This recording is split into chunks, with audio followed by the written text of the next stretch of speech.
Why would you go anywhere else when you can come here to this video and get 4 hours of free tutorials on DaVinci Resolve, and it's all tailored for beginners. G'day superstars, there is so much to learn with DaVinci Resolve, so I've put this course together for you to make it much easier for you to begin in your journey of editing. We're going to cover basics of color grading, cinematic color grading as well, object removal, face recognition, face refinement. All these things are going to be in this video. Let's get started. This first section we're going to talk about is the basics of editing. It will cover all the basics to get you a finished edit so you can deliver to YouTube or a customer or whatever. All right, when you first open DaVinci Resolve, you're going to click on New Project down the bottom right here. I'm going to call this one a test and go Create.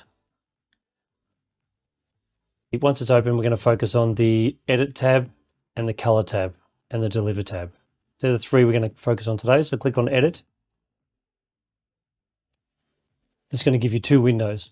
This first window here will be the preview window for the clips that you load in, and the window over here will be your preview window of everything that's on the timeline down below. So the first thing you need to do is you need to get some clips in here. So we're going to go File, and you can go Import, and go Import Media. And I have two files here. One's an audio file that was recorded separately, and one's the camera. Obviously hasn't been color corrected, and it's a video about some lenses I did recently. What you want to do is you want to hold Control and click on both of those files, and then right click and go Auto Sync Audio based on waveform. That will automatically sync two files together if you have audio on your original track as well, like camera audio, for instance. Once that's done, you can drag that into your first window. Now you've got a scroll bar here along the bottom. You can also play at half speed by using the arrow keys below, like this. Let's review this little baby. You want to see the... But in the meantime, you can just drag to where you want to go, and you can press the space bar to play, or you can press the bar here, the play button here. Specific things. Much more than your normal lenses on your normal camera. So you can scroll that back. Now the arrow keys on your keyboard are great for those fine cuts. So you can get close, for instance. Another series of lenses I can't use anywhere but here. So you can use your arrow keys to go back a little bit to the start of the audio, for instance, or forward. And we're going to cut this video right now. So just on the right here is the cut in and cut out. So we're going to cut this video at the start. There's a reason for that. The reason is that these particular lenses do very specific things. Now I want to cut it there, so I'll do cut out. And then we're going to drag it. So you're going to hold the left mouse click and you're going to hold it down and drag it into your timeline. Now if you press play on the space bar or play over here, it'll play in this window. There's a reason for that. The reason is that these particular lenses do very specific things. So if you want to create more cuts, you can go up here and select that window by clicking on it, and then you can drag across to where you want to be. System. So your autofocus and everything, all your functionality on a camera will. So we're just going to cut it there for the sake of it. Scroll forward a little bit and cut it again. Then we're going to drag that down to here. So now when you play it, you get this. Just do very specific things. Will not work except for your viewfinder. So you can see that there's now two cuts down the bottom. That's essentially how you cut your audio on your video. Now that I've shown you how to cut some video, if you go to the timeline down the bottom, you can separate these so you can bring them under each other if you need to. You basically just, and how to do that is just left click and hold. You can move these things around. These are designed to snap in place. So I'll show you this for instance. So it'll just jump in place. See how it snaps in place? So it creates no gap. But you can also overlap them as well. Specific things not work except for your viewfinder. If you want to do like a cut where your audio comes in before your video, for instance. Now, if you need to separate your audio and video, you can right click on that file and you can unclick Link Clips. Now your audio and your video are separate tracks. They still snap in place if you want them to be, but they're separate tracks. If you want to select them again and link them again, you select by holding Control, left click, and then left click. And then right click and go Link Clips, and they're linked again. So when you move them, they're together again. Now the other tab we're going to cover is called the Inspector tab. For instance, this one here, maybe because there's a cut like this, will not work. we don't really want to see the camera jump so much. So we may want to zoom that second clip a little bit. So you just basically left click and select it so it's red. Go up here to Inspector, click on Video, and you can see zoom. So put it at the start of the clip if you want, and you can zoom it to say 1.1. Press Enter. Now when you go back and play it, Will not work. it's jumping inwards. Specific things will not work. You can also do slow zoom. So if you put it at the start of the clip, press the little button here, it's called a keyframe button. Select that. Scroll to a point in the clip where you want to go larger, say here.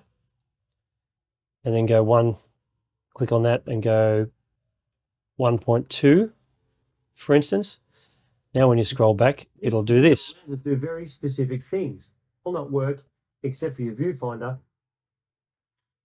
because Obviously, I'll make a mistake in that video, but anyway. work except for your viewfinder. Now you can see it's a slow zoom. If you want that clip to be a much faster zoom and much more aggressive, you go to the start of the clip, hit that keyframe again, move slightly forward on the clip, maybe make that 3, for instance. Now, as you can see, I'm out of frame. So what you can do is you can actually move the position. The position will move you left and right and up and down. So we're going to put that there like that. Now that we've done that, we're going to have an aggressive jump in the zoom, and it's also going to pan upwards to my face. Will not work except for your viewfinder. All you need to remember is there's keyframes for every function along here. If you select your clip, you can adjust the pitch. You can adjust the yaw. So if your frame isn't quite straight, you can fix it that way. You can adjust the rotation.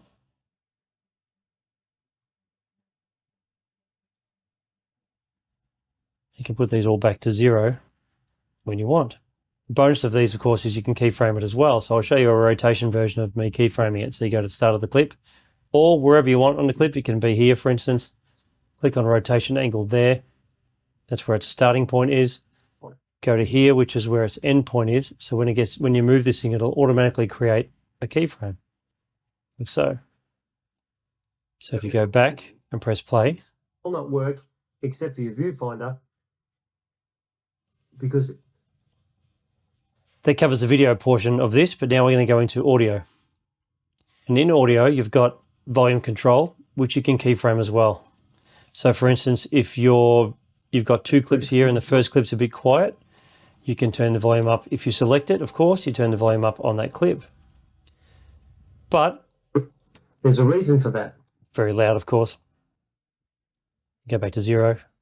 Of course, you can keyframe that as well using this button here. So for instance, if your audio starts off quiet and gets louder, and you want to boost that quiet bit, you can just keyframe just the quiet bit and just boost the volume on that. So let's go back to video. Now to get rid of this whole bar, you click on the Inspector tab again and it disappears. We go back to our preview windows. As I said, this first window is your cut windows. You can scroll as much as you want, cut whatever you like. Sorry. Cut whatever you like and then drag it down into timeline. And of course you can have multiple audio and multiple videos. Now I'll show you how this works for your multiple videos. Let's cut a small clip here. We'll drag it down.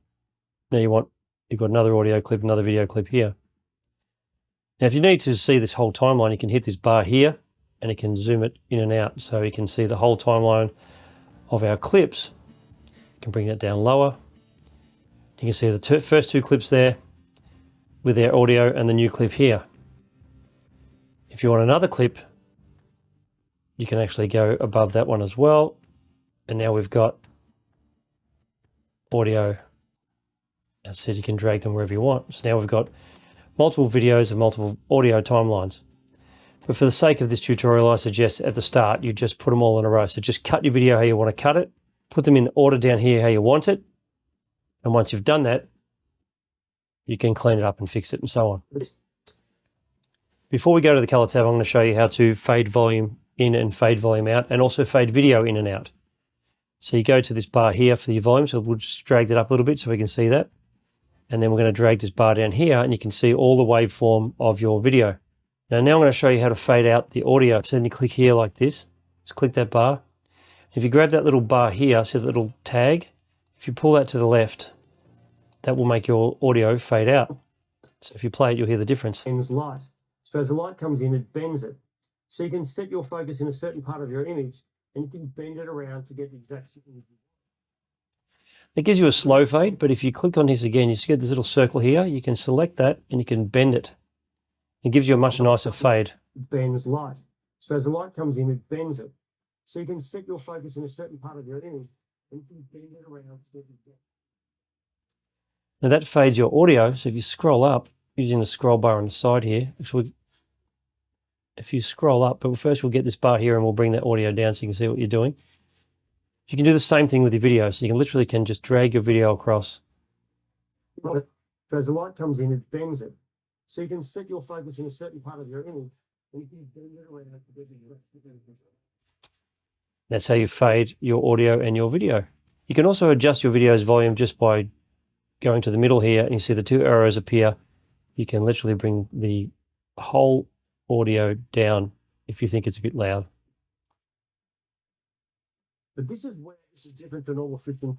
But your fade settings will still stay in place. Let's go back to the start of the clip.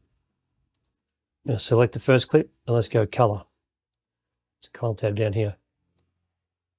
Now you do have a few functions in here which are really handy. So you've got your color wheels on the side here. If you haven't got your color wheels, you select that wheel just here, for instance. So you've got all these different other things, but I tend to work in the color wheels. You select that. And your contrast is up here. I tend to just drag the contrast to the right a bit to give it a bit more depth in your image. If you go from normal to a bit of contrast. This image is quite yellow. So just here is a eyedropper. And I know for a fact that top I'm wearing, that's actually a white top, that logo. So I'm going to click the eyedropper and then I'm going to click the white. And then we've automatically white balanced our image straight away. Now if it's a bit dark like this one, you can bring the shadows up, which is down here. But don't do it too much because you'll introduce noise. But overall exposure is this one here, which brings your exposure up, of course. Of course, you've got your saturation here, which you can left click and you hold, and you can drag backwards and forwards. All these settings are adjusted by clicking the left click on your mouse and holding. So if you want to click on your shadows here, you can click and manually change it, or you can click and drag. I tend to click and drag because it's quicker. So put this one back to 50, I press enter, gets you back to the start. Now I'm not going to go over every single dial and wheel that's in this thing and every slider because it could go forever. It's more involved, but this is a beginner's guide, so I'm going to give you what you need to get your video edited and done. Now if your video is a bit soft, you can click on the radius tab here and you can drag this down and it can sharpen it. Now I'm going to go extreme so you can see what it does. You can also blur it, of course. So if you want something blurry, you can blur it down. I find that going below with people going below 46 introduces too much false artifacts. So 46, 47 is good enough. Now, if you want to zoom in on that thing and have a look, you can put your mouse over it and just scroll on it and see how sharp it is and how it isn't. See, as you bring the sharpness down to 42, you can see the background's getting a lot of horrible things in it as well. So how I would sharpen this particular video, you start at 50 where it normally is, and you scroll down until the background starts to look bad. In this case, I just do 44, and you can scroll back out again. And if you press play on the space bar, there's a reason for that. The reason is your footage looks nicer. Now, if you scroll ahead on this bar up here, you'll see that it goes to the next clip, which looks completely different. As you can see, there's a massive difference. Now, if you go back into the Edit tab, this is something that took me a while to learn. It took me a few searches on YouTube to find this out a long time ago. So I'm going to share it with you now because it'll make your life a lot easier. So you click on that first clip, as you can see from the color wheel. When you're in the color tab, the same clip is in the same spot. So if you put it here, for instance, and go back into the color wheel, you'll find that that's in exactly the same spot and back to edit. So what you do is you go back to your first clip, you go edit, and you go copy. And how you select all these clips, you just click and hold your mouse like this and create a box and go along. Don't select that first clip. And then go edit, paste attributes. Now for this video, I'm going to do everything, but if you didn't want to paste any crops or zooms or scaling or whatever opacity changes, you untick those boxes. Click apply. Now when you press play, particular lenses do very specific things. Will not work except for your viewfinder. All the settings you did in the color tab are now adjusted for all your other videos as well. So you've color corrected one and they're all the same. As I scroll through, you see there's no color difference. Especially since I filmed this in a controlled environment where I had control of the light. Anyway, if you have control of the light, it's perfect. If you don't have control of the light, you might see some discrepancies, but you can then go back into individual tabs and adjust them to match in the color tab. Now I'm going to show you how to add text to your video. Now we're going to talk about effects that are on the left-hand side here. If it doesn't look like this, it's because they may be expanded already. If you can't see this panel on the left, you go up to Workspace, Show Panel in Workspace, click on Effects, and Media Pool. You want to make sure that that's your media pool there. Make sure they're ticked. Now over here you've got a whole bunch of effects. Now you might find they're already open, but if not, you scroll down to Titles. Click on Titles. I suggest using Text Plus. And all you do is you click it and drag it onto your timeline. And you'll see keep in mind this that it's on top of your video. So here's your title. So you click it, go back up to the Inspector tab, and you can customize your title. You can make that capitals, of course.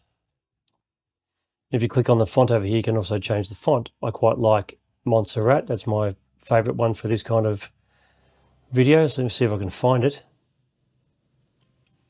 That one there. Whoop, I've lost it. There it is. That's a video I like. You can change the color to yellow or green or any color you like. What I like about this though is that if you hold the mouse at the start of your clip, you've got a write on function. So it can write on and write off if you wanted to. So if you're going to start it here, you would turn that all the way off. Click the keyframe. Scroll about halfway through maybe. And then drag it all the way to the end. If you go back to the start, this is what it does. keep in mind this is a 100% manual. So it can write that text for you. Now if you want to write that faster, obviously you would scroll in a smaller amount so it comes on quicker. And of course you can do the same thing to get rid of it. You can create another keyframe. Manual say here. And it can go to the end and you can have it right off. So now when you watch it, it does this. Keep in mind this is a 100% manual setup. Now keep in mind this. Hey, me having a blooper there. Now that you've got your text, it might be perfect. It might be exactly what you want. You can right click on it, go copy, scroll forward a little bit, right click and go paste. And now you have that text twice. So now you've got your font style and the way it writes on perfect, exactly how you like. You can duplicate it and move it around wherever you want. And of course you can individually, you double click on it, it opens up Inspector again, and you can individually change it to something else. For instance. So now you've got something else here, and you've got test there. And something else will scroll on just like the other one. But they are pretty cool, and I'll explain what. And it will void, but it'll scroll on, of course, as I said, and it'll scroll off just like the other one does. And you can, of course, edit each one of these individually. Now, if you want to delete one of these clips and you hit delete, there's two functions. If you select that clip and you think that's not the clip I want in here, and you hit delete, it'll move your whole timeline to the left. Like that. And that's fine if you're just doing a cut, but if you've got all these text boxes and effects and other images on top of your video and so on doing their thing, you don't want your whole timeline to shift to the left. So if you need to remove a clip, you just select it with the left mouse, right click, and go delete selected. And that will just delete that clip. And then you can move your other clips around by highlighting them like I showed you before. You can drag the whole lot forward. You can also do that with your audio and drag that where you want. And so on. And you can move your whole clip around to make it exactly how you want to. And if you wanted another video on top of this video or an image, For instance, I've got an image here. I'm just going to drag that into the timeline. If you want that image there, for instance, we'll make it go for, I don't know, a few seconds. We'll drag it down here like so. Now, as you can see, it doesn't fill the frame properly because it's an image that's been taken on a different aspect ratio. So you click on that file, click on your image. If you need to get closer in, as I said, you can just hit the zoom button here and drag it across, which is this dial here, positive and negative there. If you want to get closer in, you can look at it like that. And you go inspector again, and you can just click zoom and fill the frame. Now that's not keyframe, so that'll just be the size of it. And what it does is when you're focusing on things, it actually... And it sits on top of your video. Now I'm going to show you how to export this video. Once you're finished and you're happy with your video and you've got it exactly how you want, click on the Deliver tab down the bottom. Now up the top here, you can scroll down here and see all your settings if you want to. First, give it a title. I'm going to call this Test. Click on Browse. By clicking Save, you're just basically saying where you want to put it. Now you can scroll down here and you can check your audio. You can change the codec if you want to whatever you like, whatever makes you happy. Mine's usually on H.264. QuickTime, you can change that to whatever you want as well. I quite like QuickTime, so I'll leave it there. Encoder, I'll leave on Auto. This here is where you can change your size. I leave mine at 1920 by 1080 generally, but you can change it to whatever you want. As you can see, you've got a few options there. Frame rate is the original frame rate of your video. Here's a really good section here. If you just want to see how good your quality is, how good your video is, you can select low quality, render it out and have a look. It's a quick render. We can do high quality, medium, low, or best. I just set mine to best. But if you want to keep your file size down a bit, go to high quality. It drops the file size down a fair bit, and you can upload directly to YouTube without having to compress it later. Everything else I don't touch. Now, once you've got those settings how you want it, you click on Add to Render Queue, and it'll go over here. And you can add as many clips as you want to that render queue, but I tend to do them one at a time just because I like to do it that way. You click Render All, and that will render that clip out. And as you can see, it's rendering it out. It's not that big a clip, so it won't take long. And we're done. Now, if you only want to render out part of that video, you literally can drag the slider to here and drag the slider to here, and it's only going to render out the bit that's not shaded. To render the whole video, you just remember click and hold, everything's click and hold. Went a bit far there. This next section covers a whole bunch of shortcuts that you might need to know to make your life a lot easier, to get things done a lot faster. You won't use all of them, but I've just done a broad spectrum across the board so you can use the ones that are comfortable for you. Let's get started. This is a video I edited previously, so I'm just going to show you what different shortcuts do in different parts of this edit, so you can just follow along and do it in your own edits. So basic one is you want to take a file, say for this one here, and you want to cut it. You do Control X, and you can cut it, and you can then you can do paste, which is Control V, and that will put it where you cut and paste it from. Same with your copy and paste, it's just Control C, and then you can move your play bar to where you want, and then Control V again, and now you've copied that particular file. And of course, if you want to undo, it is Control Z, and that will undo everything. And if you want to redo, it is Control Shift and Z, like so, and it puts it back. Now we're on a PC, so obviously Control is the standard. So if you're on a Mac, that would change that to Command. Now if you want to select all of these files, you just do Control A, and that will select everything. And deselect will be Control Shift A.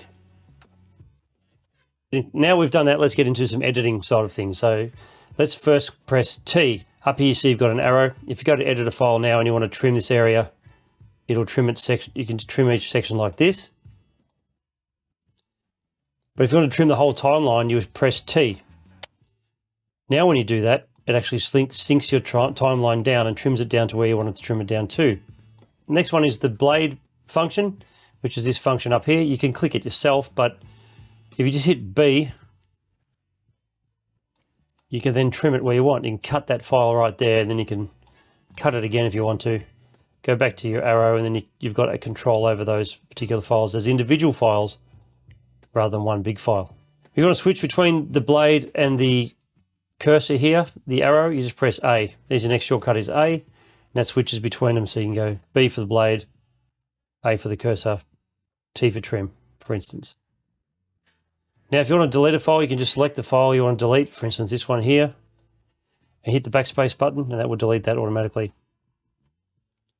Now we did select all before, which selected everything, but if you wanted to select everything in front of the play bar here, so anything in front of this bar, you press Y, and that selects all the video and audio on that track. This is a great one if you want to turn snapping off, and what snapping is, if you have a look at this, as you drag it along, it snaps to the bar. You see how it sort of snaps to that line? And you can see it snaps to the edge of that. As you move it, does it automatically snaps to the edge of that frame. And that's a really handy thing to have in editing, but sometimes you need to turn it off and be a little bit more precise. So to turn that off, you just hit the end key, and now it won't snap. It'll just be scrolled like so. You see? And if you hit the end key again, it'll turn it back on. So now it's snapping in place like it was before. If you want to extend your timeline, as you can see, your timeline's all compressed. You can just do Control+, and that will actually spread your timeline out like so. The more you press it, the more it spreads it out. And minus to bring it back in. So Control plus to spread it out, and then Control minus to bring it back in. Say you want to add a transition to this particular clip, you do Control T, and that will add a transition. In this case, it's adding a fade in, fade out. Now let's go to the top window here. You've got this video clip, for instance. We're going to be up this top, so you click there and select. Now you can edit and mark in and out. And usually you can use these two arrows to mark the start of the clip and say the end of the clip. And then you can drag that down into timeline, and it'll just be that particular clip. But if you want to do it quicker, hit the I key, that'll mark in, and the O key, which will mark it out. So you need to keep using the mouse. You can literally just drag where you want, go I, drag where you want, O, drag where you want, I, drag where you want, O, and you haven't have to worry about dragging, clicking, dragging, clicking. Now, if you want to start adding markers to certain parts of your clip, say you don't want to cut it just yet, you want to go through it and find bits that are interesting, you can literally hit M and create a marker. Now, on those markers, you can double click on them, and you can call it, man sits in chair. You can write any notes you want, any keyword you want that will make you remember that particular point. And you can go done. And now when you scroll to that point, you click on it, you've got man sits in chair. You can see all the things you need to do. You might say to yourself, you know what, I might want to add some text about here somewhere. So you create a marker with the M key, double click it, put text.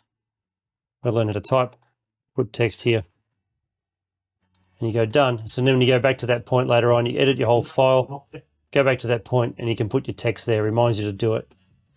Markers are very handy. And sometimes you don't want to have in and out points in there as well, confusing the matter. So you can hit X, that will enter that play line, and then you can scroll along and press M for your markers, and so on. So you've got this clean timeline you can work with. And then when you're ready to cut it, you just go back to the start, hit that button, and you can cut, say, and on that very point, you can hit, like we said before, you can do I, and you can do O on that very point, and you can cut that particular point if you want to keep it for your video. You can also do markers in your timeline as well. So if you click on your timeline down here and scroll to where you want to scroll to say here, you can press M and create your own marker there as well. And you can write, this needs text. These are really great too if you're working with somebody else, like you're collaborating on a job. You literally can put markers in and tell them what to do, little notes that let them know that they need to do certain things. You want to select a certain section, say this file here, press X, and that will give you just that file. So if you were to render that out, it would only render that file out. You can do Control Z to undo if you want to. Now we're going to look at some playback stuff. Playback and navigation, all right? So if you're going to play back your file, even if you're in the bottom window or in the top window, if you press L, it'll play your video. If you press L again, it'll be faster. And again, faster and faster and faster and faster. Now to stop that from playing, you can go J for reverse. J will reverse it, and the more you press it, the faster it gets, as we said. And to stop it playing, you just press K, and that will stop. But now I've cleaned up the timeline a little bit just to make it a bit simpler to see. So let's just say you're playing a video and you're about here, press the L key like we said, and it's playing, but you want to go back to the first frame. You hit this semicolon key, that'll take you back to the first frame. If it's playing and you want to go to the end of your video, you just hit the apostrophe key, which is right next to the enter key. That'll take you to the end frame. Let's say we've put some keyframes in here. So let's go to Inspector. We've got some zoom keyframes. So we're going to put a keyframe in here, and then we're going to go to here, and we're going to zoom it, say to there. That's created another keyframe. Then we go here, and that's created, we're going to zoom it back down again. That's created another keyframe. So when you press play, it's doing this kind of zoom. Now, if you want to jump between those keyframes, so as it's playing, you want to go back to the previous keyframe, you hit the left bracket, which is next to the, just above the enter key, that'll take you back to the left. And if you want to go to the next keyframe, you hit the right bracket, that'll move you to the next keyframe, press it again to the next keyframe, and so on. So you can move along between your keyframes using those two bracket keys. So I've just used the blade and I've split these two clips to show you what happens. If you press the down arrow key, you can move from one clip to the next. So if you keep pressing it, it'll just move, the down arrow key will just move you along the timeline, each clip. It's really handy. Also, if you do the up arrow key, it'll go backwards. Now we're going to do some file handling shortcuts. The first one is to save your project, which is Control S. That'll save it automatically. If you want to do save as, you do Control Shift S. And you can put in your file name if you like. If you want to create a new timeline, you can do Control N. And that will give you a new timeline you can name, and you can call it timeline 2 and go create. And now we have over here on the left timeline 1 and timeline 2. If you want to import a project, you can do Control plus I. And you can select what project you want to put in there. And when you want to export a project, you just do Control E. And that means you can save that wherever you like, and you can save that project file, that's DaVinci project file, wherever you want.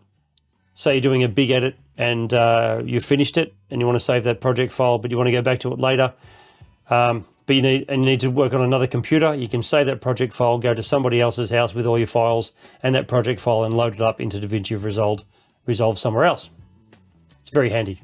Or if your DaVinci Resolve fails or your computer fails and you've got that stuff backed up somewhere else, you've got that bonus of still having that project file for as long as you need it. And now that you've done your edit, we need to worry about color correction. This next part delves a little bit deeper in the basics of color correction, and then after that we go further into cinematic color correction as well. I'm just going to drag a file in. It's a stock footage shot I've found on Pexels for free.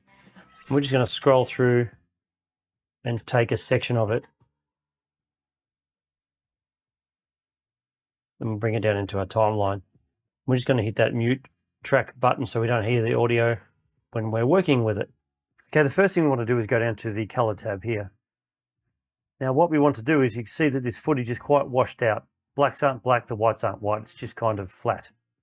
And what I find with this image also is it's lacking quite a bit of color as well, so we're going to try and boost that while we go. Now the first thing we're going to do is we're going to correct the blacks because they're not quite dark enough. Things that are black in the image are sort of grey. If you look at the strap on her dress is kind of grey. Down here there's like a greyish area. The mirror here is a bit grey. And the seals of the car need to be sort of black, but they're grey. So we're going to try and bring that back. And the best way to do that is using the lift wheel over here on the left. And this is in the color wheel section, which is this tab here. So if you're on something like this, then click on this tab right here. To understand what these wheels do, to give you an idea, lift is the darkest part of your image, gamma is the middle or the mid-range, and gain is the upper part of your image, like the lighter colors, and offset does the whole lot at once. Offset is like an overall correction. Now there's two ways to adjust. Obviously you've got the center of the wheel here, which means you can just move this around any way you like, and you can change the look and feel of your image, but it mainly just affects the darker parts of the image. Or there is the wheel at the bottom here, which gives you control as well. If you want to go back to reset to 0, of course, you just double click in the middle and it'll take you back to 0. Now since we're trying to make the blacks look black, we're just going to grab the wheel at the bottom, we're going to move it left. We're just going left until we start seeing things looking black like they're supposed to. And you can see, go a little bit further. You can see now that her dress is much blacker. The area under the car here is all black, which is really cool. And that's a pretty good start where I like to put it. Maybe a little bit more. Touch more. There we go. This is all done by eye for this tutorial, but if you want to get more in depth, there is this section over here on the right, which is the scopes section.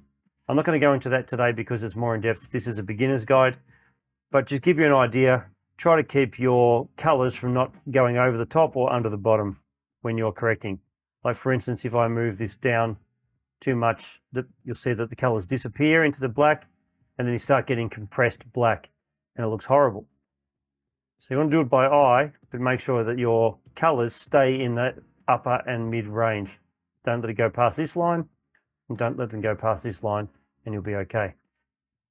Now let's work on the whites. This is sort of a whitish color. The gauges here inside there are white.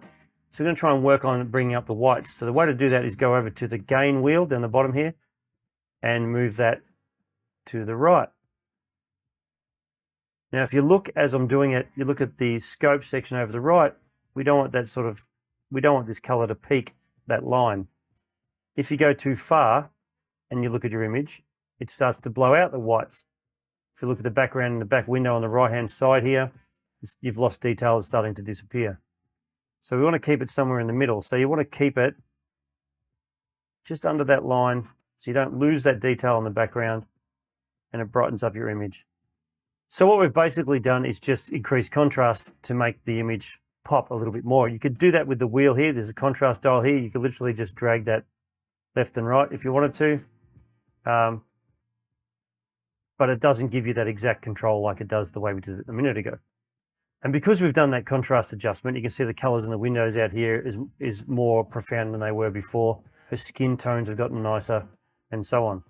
There's about 40 ways to adjust your color in DaVinci Resolve, but the easiest way is to go to the saturation tool down the bottom here, and it says 50. As you hover your mouse over it, you can see that the two arrows pop up. You literally just left click and drag left or right, depending on how you want to boost your color. So for instance, we want to boost the color, so we're going to click on it and move to the right. Now, if I go extremely, you can see that it's too much. You can see the skin looks horrible and all that kind of stuff. And if you look at the scopes graph over on the right, you'll see that those colors are peaking as well. So we go back to 50 where it was, and I drag it slightly to the right with my eye until I'm comfortable with it. Now we've got a much warmer skin tone, and the colors outside are a bit nicer. And even over here on the trim of the car, the colors come in as well. Also, if you want to make this black and white, you just drag it all the way to the left, and you've got a black and white image. As long as you keep the colors within the lines pretty closely, as much as you can, you won't wreck your image. It'll always look pretty nice, providing it was shot right in the first place. So let's take a look at the before and after before we get into the grading aspects, because at the moment we've just been doing color correction. So we get into the edit tab, you can see a clear difference between the image on the left here and the image on the right. It looks much nicer, and those skin tones have really started to come out. And you can see that the shadows more defined here, colors more defined. The whites have popped, the dash looks much nicer, colors in the background are nicer, and the blacks are actually black. So let's go back into the color tab. So let's talk about how to grade this. If you've got this image and you're happy with this exact image how it is, that's perfectly fine. It looks great, I'm happy with it. But if you want to make it look cooler or warmer depending on when you shot it, if it's trying to match other footage that was shot during, say, later in the day or early in the day, or if you just want to create a mood with this kind of shot, I'm going to show you how to do that now. And the way to do that, the easiest way to do that is to go over to your gamma wheel over here, and let's just grab the middle here, and let's just make this look like it was shot late afternoon. So we're just going to pull it back towards the blues a little bit. Now, less is more when it comes to this, but you can see that the whites have come a bit blue, the skin tone has dropped off, it's more of a bluey feel, it's more later in the day kind of feel. I mean, you can go to an extreme if you want to and bring it all the way down, and you'll see a huge difference, but we don't want to do that. So remember, if you want to reset it, you just double click, go back to the middle. This is where it was before I started doing this. But let's just say this is early morning and the sun's in her face, or this is the afternoon and you want to have that glow, and you grab it and you push it towards the reds. Just a little bit, you don't want to go too far. And now we have a much warmer shot that looks much nicer. Or, as I said, you can go back to the middle, which is double click. Actually, I quite like the warmer shot of this one. Do that again. You don't want to go too far because you don't want to make her orange, but you know, she looks pretty good. I'm pretty happy with that. Now, everything that's black in the image is supposed to be black. Everything that's white in the image is supposed to be white. If you look at it, the gauges on the dash are white. The dash isn't actually a white dash by the looks of it, so that's not going to be completely white, but you get the idea. But the blacks around her dress straps and down here are, and even in here, are all black like they're supposed to be. Let's go to the Edit tab again down the bottom and have a look at the difference. Go back to roughly the same frame so you can have a look.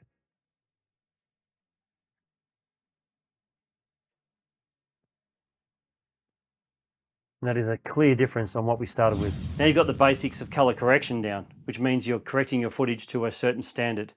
But sometimes you need to make it more cinematic, and that's what this next section will be about.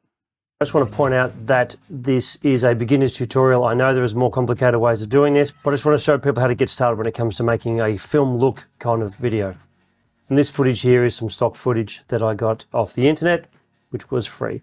First thing you want to do is you want to change some settings in DaVinci Resolve so your DaVinci is set up color-wise correctly. So we're going to go up to File, go down to Project Settings, click on that. Then we're going to click on Color Management here. And you want to change your color science, go up to DaVinci where it says DaVinci Y RGB and change that to DaVinci Color Managed. Make sure your color processing is set to SDR and your output color space is set to SDR Rec.709. Rec 709 is the standard format for color correction in most television shows and movies and so on. And click Save. Because we've set up the timeline that way, your footage should automatically, when you go into the color tab, should automatically be corrected to the correct color space, which is the Rec 709 color space. But if it's not, you can click on the raw tab here and you'll see, if it is, it'll say what the color is, what the camera is and so on. In this case, it doesn't show me what footage that is. So if you know what you shot your footage on, I know this was shot on the Sony. So the way to fix that is you go up to Clips up the top here, right click on your footage, right click here and go Input Color Space. I'll scroll down to Sony and go S-Log. You go back to your color tab, that's the correct color of your footage. Okay, now that the color is correct in this footage, as close as we're going to get it anyway in this particular footage, because I didn't shoot it myself.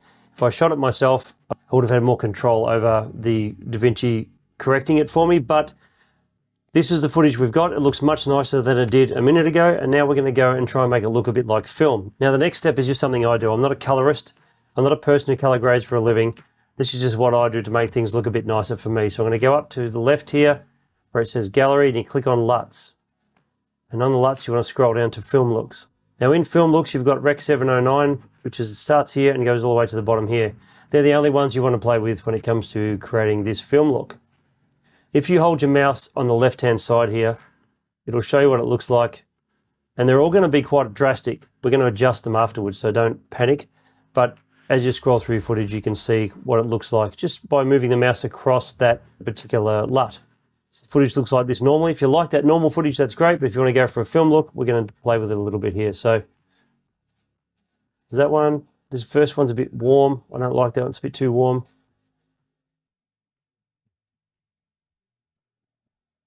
It's getting closer.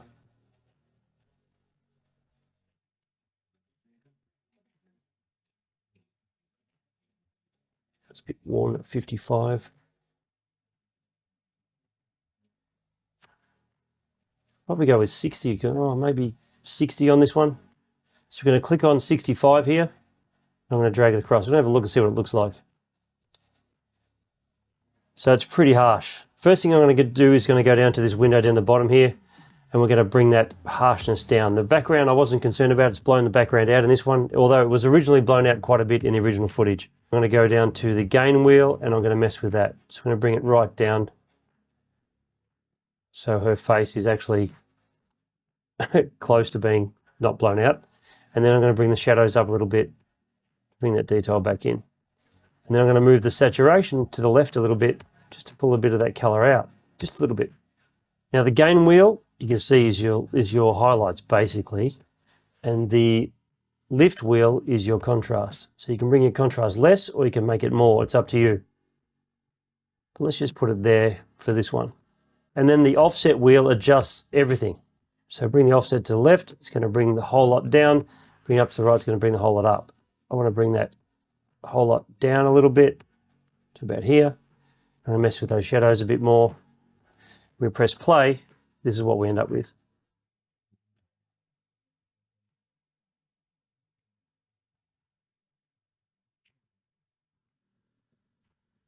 And to me, that looks quite cinematic. Go back to the Edit tab, and we can see a clear difference. Let's scroll to the start, for instance, here. And that's the difference between the two right there. And as I said, this is for beginners only.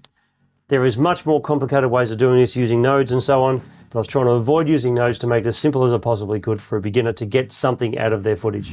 I know this is kind of cheating, but DaVinci Resolve has a really good feature that lets you pick the color grading of any movie that's out there and match your footage to it, and it's really easy to do.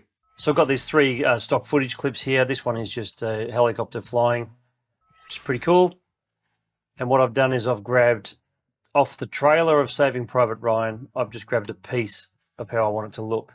And I've done the same thing here. I've got this lovely woman smiling in the sunlight, but I wanted it to match the Joker color scheme, which is a clip from the Joker trailer, which I've got here. I've grabbed some stock footage of Italy. And I want that to match the style and color of the Americans. I found almost the same sort of shot. So that should work really well. So for this to work, you actually have to have your sample files in your timeline, and you have to have your video in your timeline as well. Go to the color tab, and you can see your files up here. So we're going to do the Italy one first, which is this one here. So you hold Control and click, so it's highlighted. Then go over to the clip for the American, for instance, and right click and do shot match to this clip. It'll take a few seconds, and there you go. If you go back to your edit tab, you can see that they are extremely similar. Go back into the color tab now, and now we're going to do the Saving Private Ryan one because I'm curious to see how this one looks. So you control and click on that footage, and then right click on the sample footage and do shot match to this clip. You can see it's got that dark sort of desaturated look. I'll put the two together so you can see the similarities, which they are very, very, very similar. Go back into your color tab, hold Control and click, right click on the footage you want to sample and do shot match to this clip. And now we have something that's very close to the Joker sample. Obviously it's a bit brighter because it's been filmed in sunlight as opposed to this, but there is a huge similarity. It does a really good job of matching the clip as close as it possibly can. And of course, if you go back into your color tab, you can select that footage, for instance, and you can adjust it even more. So you can bring up your shadows, you can bring down your highlights. And of course, with the American one, you can adjust that as well if you want to. I've noticed the original one has a bit more contrast. So you could go over here, for instance, and you can bring contrast in, and you'll see that the clip hugely resembles the original. Let's move away from color correction now. I think we've got everything that we need to cover in a basic tutorial. Let's talk about face refinement, where you can make your face look younger, take out some wrinkles, make it look a little bit nicer. It's really good if you're shooting models and things like that. So the first thing you want to do is load your footage in. This is the footage I've put in. I haven't done any color correction or done any fixings yet. And let's talk about how we can use two ways to fix it. So make sure you're in the Edit tab. You go over to your Effects tab, go down to Open Effects, and type in the search bar Beauty. And you'll see this thing here. You can drag that straight on top of your footage, and you'll see an instant improvement. So let's go to the Inspector tab, and we're just going to scroll in a bit. And I'm just going to, you can see that it's a bit fuzzy because I haven't sharpened it yet. But if you take that off, you can see that there is a clear difference. It does a minor change. So it cleans up the skin a little bit, cleans up the bags under your eyes a little bit. So on the right here in the Inspector tabs, you can see the actual settings you've got. You've got Ultra Beauty, you've got Automatic, Advanced, and so on. If you go to Advanced, you get a few more options. You can make it even really sharp, which makes me look more horrible than normal, and so on. But you've got diffuse lighting options, you've got all these other different things you can try. You go back to Ultra Beauty, which is the one I leave it on most of the time. You've got Flatten and you've got Filter. Filter will smooth the skin out a bit more. If you click on, if you move filter radius up and down, it will actually increase the size of what's filtered. So it won't just be your face, it'll be sort of the whole picture. So if you scroll out, filter radius cleans up the background as well, if that's what you want it to do, and your face at the same time. And the edge threshold shows you where the edge of your filtering is. I tend to just leave that one alone. Now if you turn that off, you can see a clear difference. But there is another way which is even more intense. Go to the color tab down the bottom here, click on your effects tab up the top here, and type in face refinement.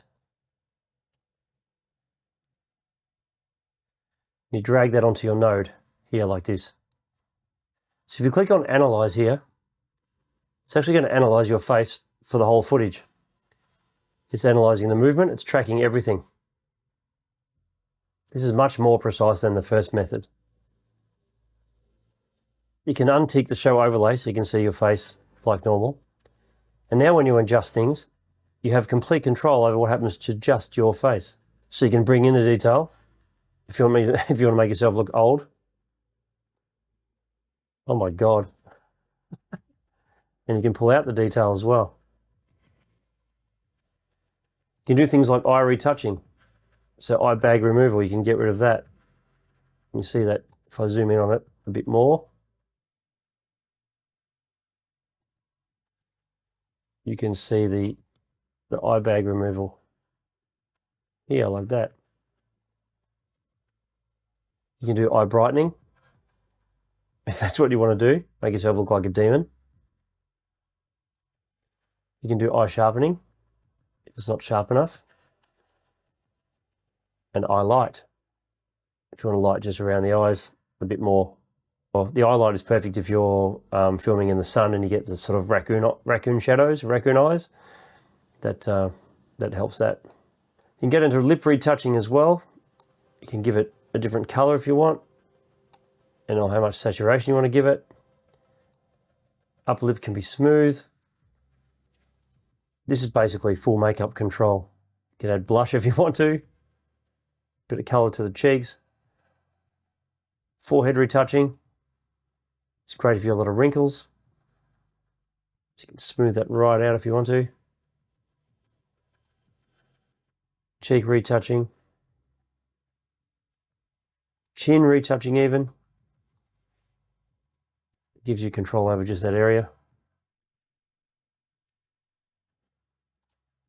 Then you've got global blend, which blends all those settings back in. So if I play right now, it'll look a little strange. Now this doesn't look overly natural at the moment because I've done it to the full extent, but you do have a fair bit of control if you want to change how you look or how someone else looks. And of course, if you go back into the Edit tab, you can even do that even more. You go back into Inspector, and you can click on the Beauty tab and extreme that even more. So you can double up on your effect if you want to.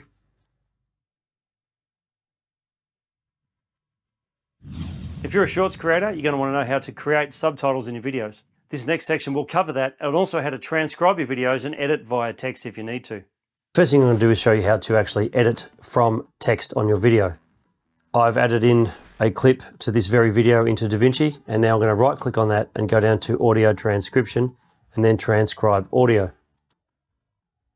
Now it may take a little while depending on how big the clip is, but keep in mind that the longer the clip, the longer this takes. It's going to transcribe all the audio that's used into text. As you can see, it's transcribed that whole section of the video into text, which we can move around and put that wherever we like.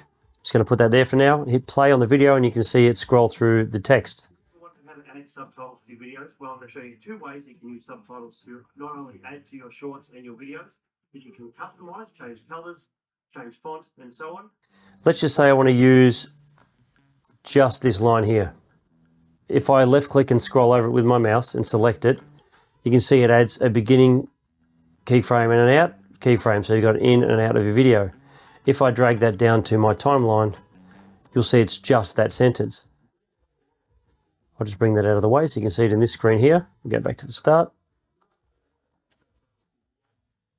And you can literally edit your whole video this way. You can go, okay, let's click on this sentence here and we'll put that there and it'll do another cut frame just here like that. See, in and out point. Left click and drag that down to your timeline. And you can do this word here. I like that bit. Another in and out cut frame. Bring that down to the video. Let's go here. And as you can see, it's cutting all sections of the video and you can bring it all down. Of course, if I press play, it's not going to make any sense, but you'll see how it's cut all the video together. Sorry, I'll select the timeline and do that. Subtitles to your video that you can customize. And then add subtitle. I'm also going to show you. So that's how you can edit just by using the audio transcript from your video. It's a pretty powerful thing. Now let's talk about how to add subtitles to your videos. Now if you want to create subtitles from video, you drag your video down into your timeline and click on timeline up here on the top and scroll down to create subtitles from audio. Now you can change a few settings here. I'm going to leave it to English. Leave subtitle default, 42 characters, leave that as it is, and then just do create. You have to give it a minute. Sometimes it can take a while. Now you can see that there is a timeline of your text. So if you press play from here, add subtitles to your videos. Well, I'm going to show you two ways you can use subtitles to not only add to your shorts and your video, but you can customize, change colors, change fonts, and so on. As you can see, it's pretty cool. It's pretty accurate. So if you select your subtitles down here and go up to Inspector, you can see that all your subtitles are here. And you see you're in caption view, and this is every single individual piece of text that's on that track. If you click on Customize Caption, you can change the font, the color, the size, so on. So we can make it bigger. We can make the font, I quite like Montserrat, bold, extra bold. Let's go to that. You can change the color of it if you want to. I wouldn't go with that color, but anyway, you can change the color of it and you can go next. Now, if you go up to track on the top right, you can change the color and style of all the captions in the entire video. So I'm going to change it to blue and do OK. You can change the size, as we talked about before. You can change the font. Go back to Montserrat again, extra bold. You can put a drop shadow on it if you want to. You can put a background on it. And you can change the color of that background to a different color if it suits you. If you want your text to stand out a bit, you can change the size. You can put a border on that. You can change the shape of that. You can change your opacity if you want it less or more. And if you press play, you'll see that it's done it to all of them. Subtitles to not only add to your shorts and your videos, but you can customize, change colors. Now, if you wanted to export that subtitle to a separate file so you can use it on YouTube or whatever, you can actually right click here and go export subtitle, and you can save it where you want to save it, and then you can upload that to YouTube as a separate file if you want. Otherwise, when you render this out, it will be embedded into the video. Now, this is great for shorts because you actually have that bonus of having, even though my subtitles here are absolutely disgusting looking, you have the bonus of having really cool subtitles going through your video without having to do any extra work for it. You can also export them separately via the Deliver page if you click on that. If you click on Custom Export at the top, then scroll down to the bottom, you'll see the subtitle settings here, and you can export subtitles by themselves as a separate file, pretty much any file type you could need for a subtitle. And while you're in that area, if it says format as a separate file, it will render out your subtitles as a separate file.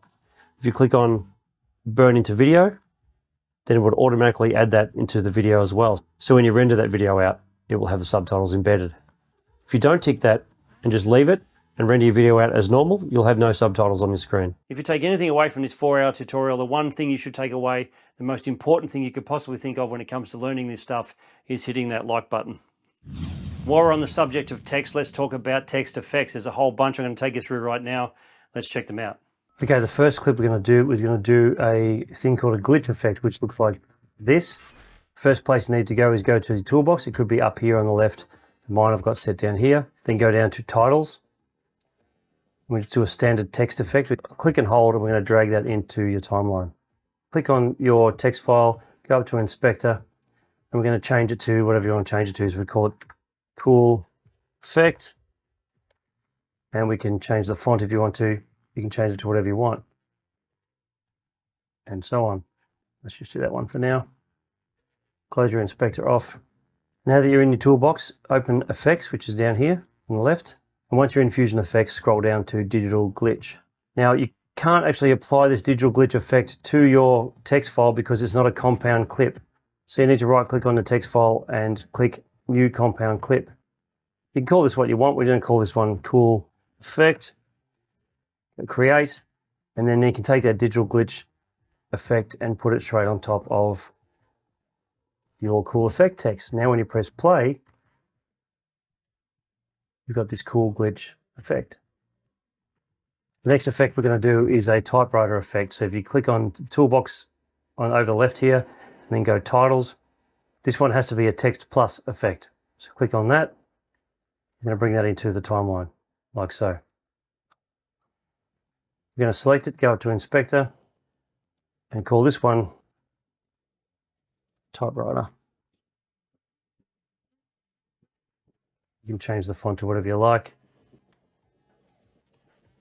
Now, while you're in the Inspector tab, you scroll down to where it says Write On. Now, you can change the font, change the color, change whatever you want, size, whatever you want in here as well.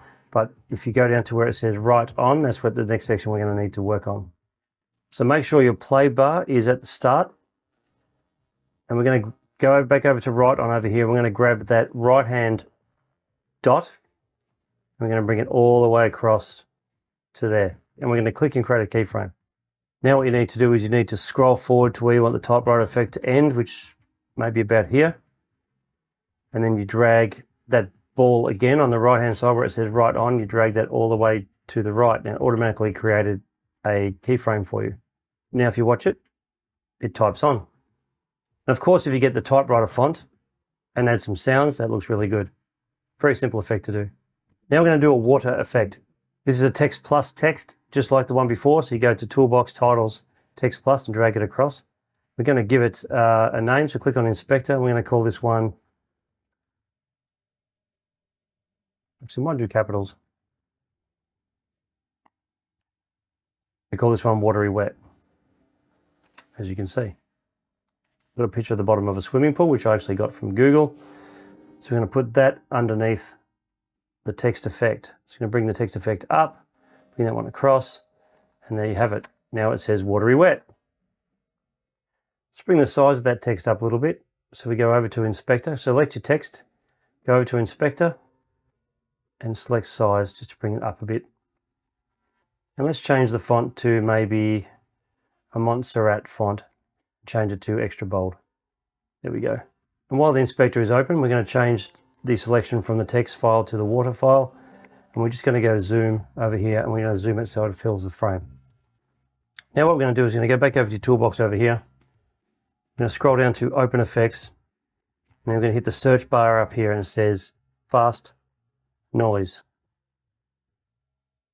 There it is there. And what we're going to do is we're going to drag it across and we'll put it on the water layer at the bottom. And of course, it's going to make it look weird and stupid. Make sure the water file is still open and go over to Inspector.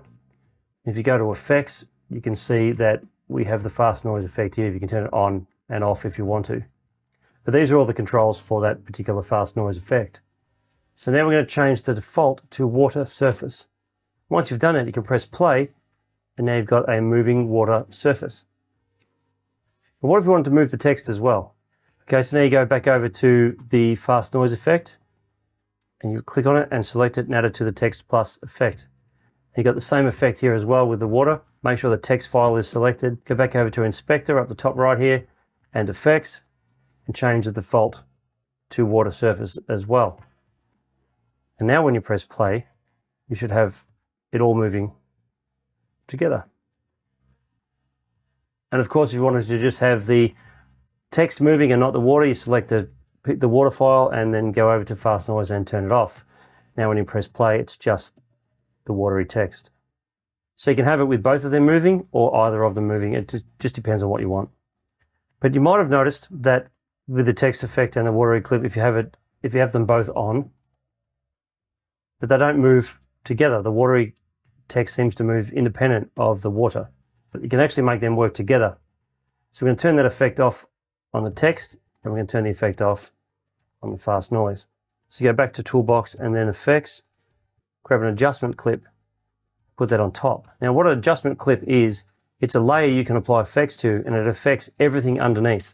So you can do whatever you want to this adjustment clip, and it will affect any file you put underneath without actually changing those files. If you took the adjustment clip away, your files are untouched. That's how it basically works. So go back over to Toolbox again, click on Open FX, go to the search bar again, type in fast noise, grab that and put it to your adjustment clip. That's going to affect everything.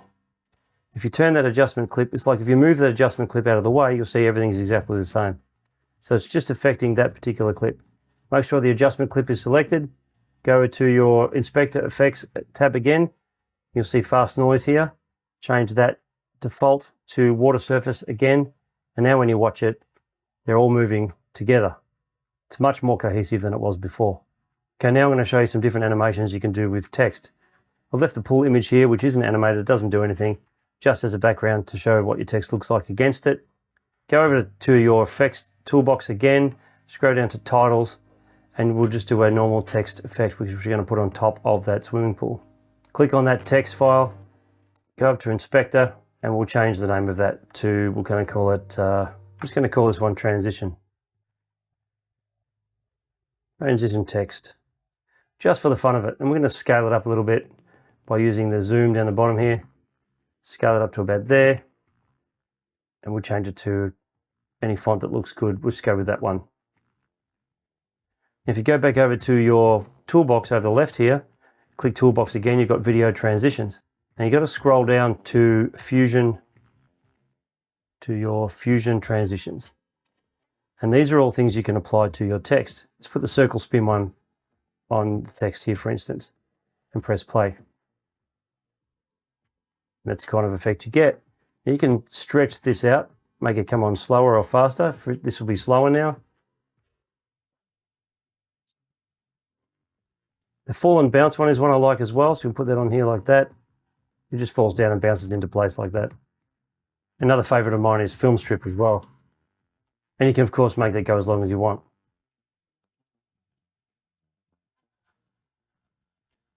And of course you can select it, as I said before, hit the delete key. There's so many cool effects here, like you've got glow effect, which looks really good. And all this is built into DaVinci Resolve, which is amazing. Okay, the last one's the best one. The last one's going to be the super zoom one. So we're going to get a picture of the city. This effect is a fly-through effect. This is very, very cool. I've got some drone footage over here that I've just loaded in. I'm going to put that down here like this. You can see it's pretty nice drone footage, and it's the city of Melbourne in the background. And we're going to move this up to video 2. I'm just going to right click on it because this has an audio file connected to it. We don't need that. So I'm going to right click on that, click on link clips to delink the two of them. And then I'm just going to select the inner suburbs audio file there and hit backspace and get rid of it. So now we just have the video. We're going to do the same thing as before. We're going to go over to the toolbox library, scroll down to titles, and we're just going to grab the text effect here. We're going to put that on video 1 underneath. We'll stretch that out a bit to fit. I'm going to select that, go over to Inspector on the right, and we're going to change the title to something else. Let's call it Drone Zoom. And you're going to scroll down to where it says Composite, and you change it from normal to multiply. Now that we've done that, we're going to change the font to something else because it's boring. Click on the text file, go over to Inspector again. Then under video, you'll see that we've got Open Sans. We're going to change that text to, I think, Montserrat. I always like Montserrat. Always looks good. And we'll go extra bold. Now we're going to zoom it in. So we're going to go to just under where it says color. There is a thing called size. We're going to zoom that all the way up towards about there. Now when you press play, you can see the footage is moving behind the text. Okay, now we're going to close that inspector down for a second. Now we've got to do a little bit of work between these two clips. So scroll to the part where you want it to start to zoom. Let's just say here. Click on the blade button up the top here.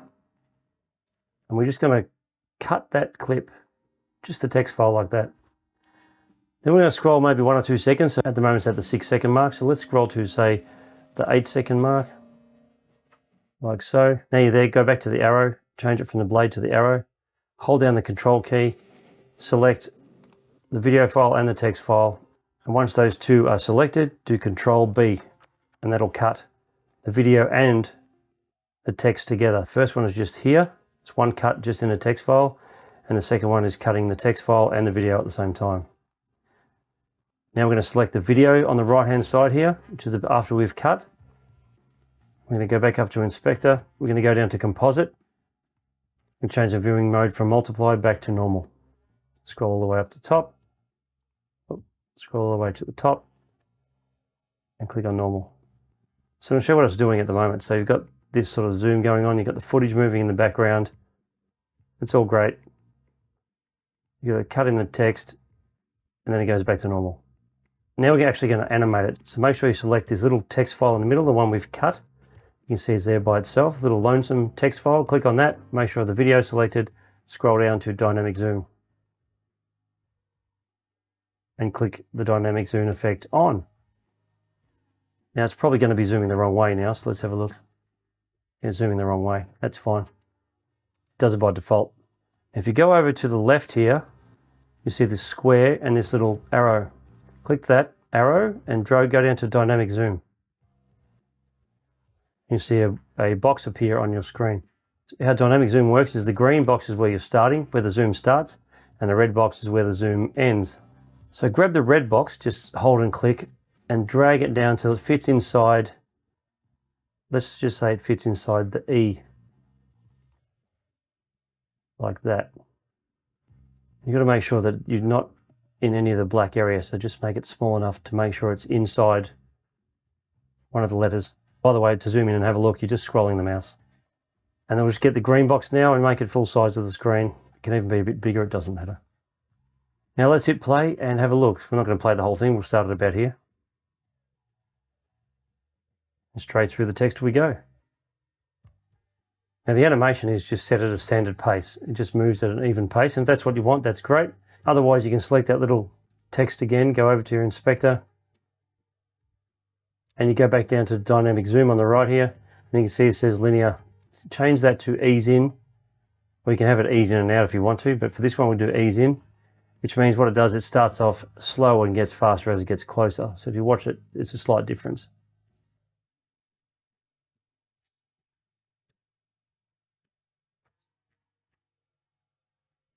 Go back to linear, you can see the difference here.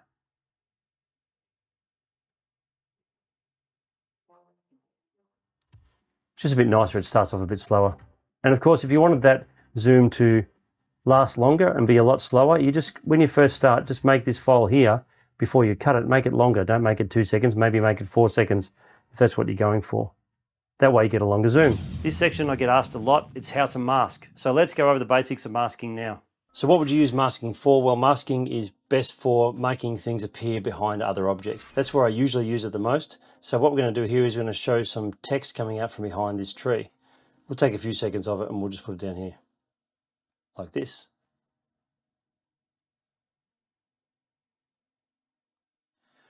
All right, so now we've got 5 seconds of footage of a tree.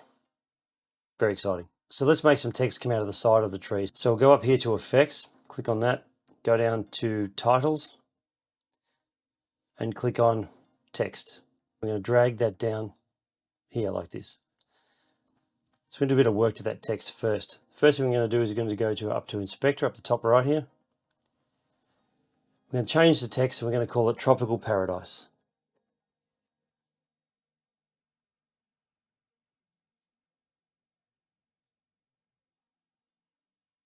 It would be good if I could spell. We'll change the color of that maybe to yellow as well, just for fun. And we're going to change it to Montserrat Bold. And we're going to increase the size of it as well to about there. Okay, so now you've done that, you're going to grab that text file and put it above your footage. So it's like this. And we're going to duplicate this footage and put it on top as well. So to do that, just hold Alt and drag upwards, and that will create a duplicate of your footage. So now you have the footage on top, the text in the middle, and the footage below. So how a mask works, it basically creates a hole or a section out of your top footage. So if you cut a section out of the top footage, it will reveal what's below it.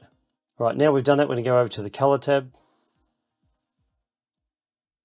And we're going to select this window icon here, which is a mask. And then go down to the pen tool down here like this. Click on that, and you can begin drawing your mask on your footage. To zoom in, you just use your mouse, you scroll. We're just going to pick a section of this tree along here like this, and we're just going to cut a section of it out so the text can slide from behind it. Obviously, the neater you are, the better it looks, but today we're just going to do it quick. Once you join those lines back up, it creates a section, like a bit you're going to cut out of the footage. And you go over to your node over here, because you need to make this visible. It's not visible yet.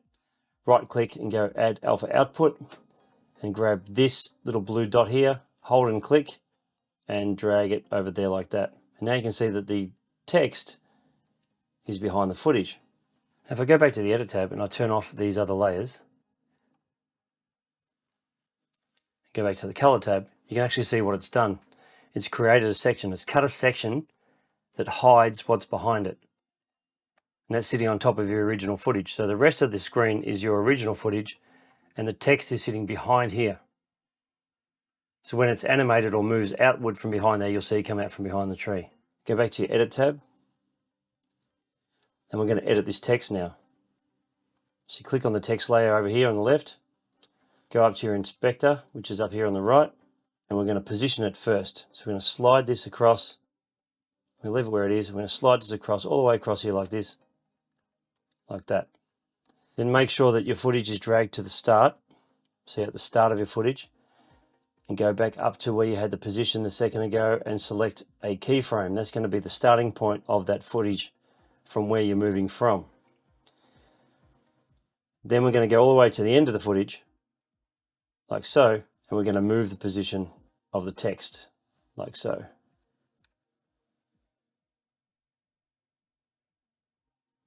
And that'll automatically set a keyframe at the end. So if you look at it playing, it looks like this.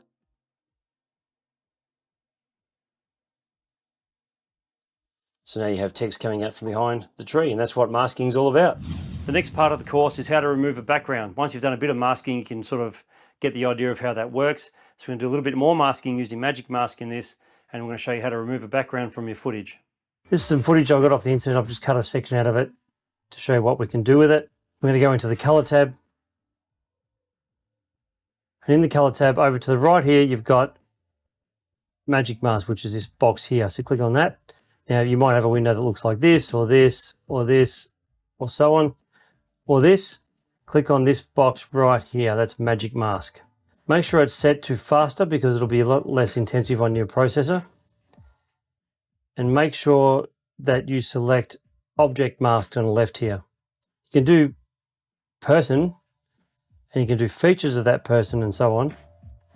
But I suggest you just do object first. If it doesn't work as good as you'd like, then maybe get into the person side after that. But click on there first, go right to the start. So what we're going to do over here next above faster is a eyedropper with a plus on it. So we're going to click on that, and we're going to just draw an outline where we want this mask to be. So we want to go down there. So this is the part we want to keep. This is the part we want to have control of.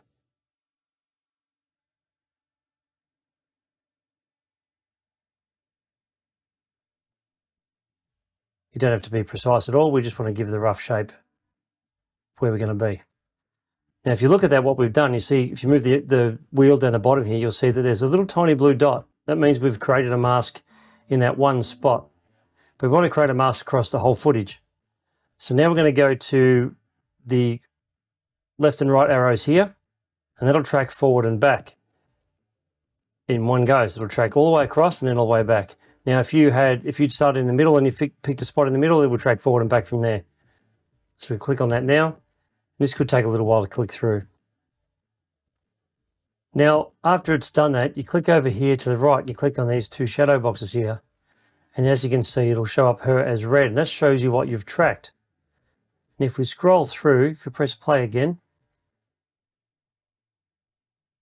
it's done a really, really good job. In fact, it's done a very good job. Usually I have to correct it a little bit. If you get shading in here that's red during your clip, you can then go to the minus button over here and you can click on that and then track it forward and back and get rid of just that area. So you actually can remove areas that you don't want tracked. Now we've done that, we now have control over just her. So we turn that mask off. You literally can go over here and you can adjust the brightness and so on of her. You can change how she looks, change the color like you normally do. You can change, for instance, let's go over here to the contrast wheel and we'll bring the contrast down. We'll put the contrast up and so on. You can boost saturation, all those kinds of things. And it's just adjusting her and not the background at all. Now what you want to do is you want to isolate that background and remove it. And this is why we're doing this video. So you go up here to your node area, you right click and go add alpha output. And that little blue dot down there, you want to click it and drag it across to this blue square. Now when you play it back, we have isolated her. Now the edging could be smoother in spots and so on. It just depends on what you're going to have behind. If you're going to have black, you'll see it a lot more. But you can change all those settings down here. You can blur the radius a little bit, change the edges a little bit. I tend to just leave them alone, but it's up to you what you want to do. If you go back into your edit tab over here, down the bottom here, you can see that she's been all isolated by herself. Now I've got a white block, a white panel I'm bringing in. So we'll put that there, put her on top of that white panel. Now we've got this really nice white square. And you think, well, big deal. But then we see now we can add text. So if you go to effects up here and click on, scroll down to titles and do text. We'll bring that down over here, for instance. We're just going to play with that text a little bit. So let's go over to inspector and we'll just have nice hat, we're going to call it. We'll change the color to, I usually would go black against a white background, but you won't see it at the moment. So we're going to change it to, say, a gray, like so. We'll change the font to Montserrat. And we're going to change the size. If you bring that above the white panel here like this,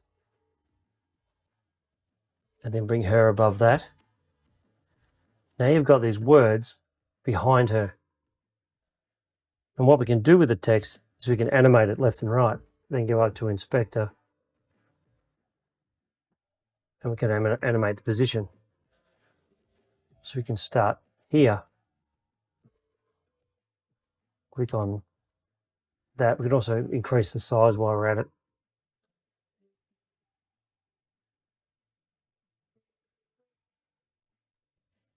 And then when we get to here, we can animate it the other way.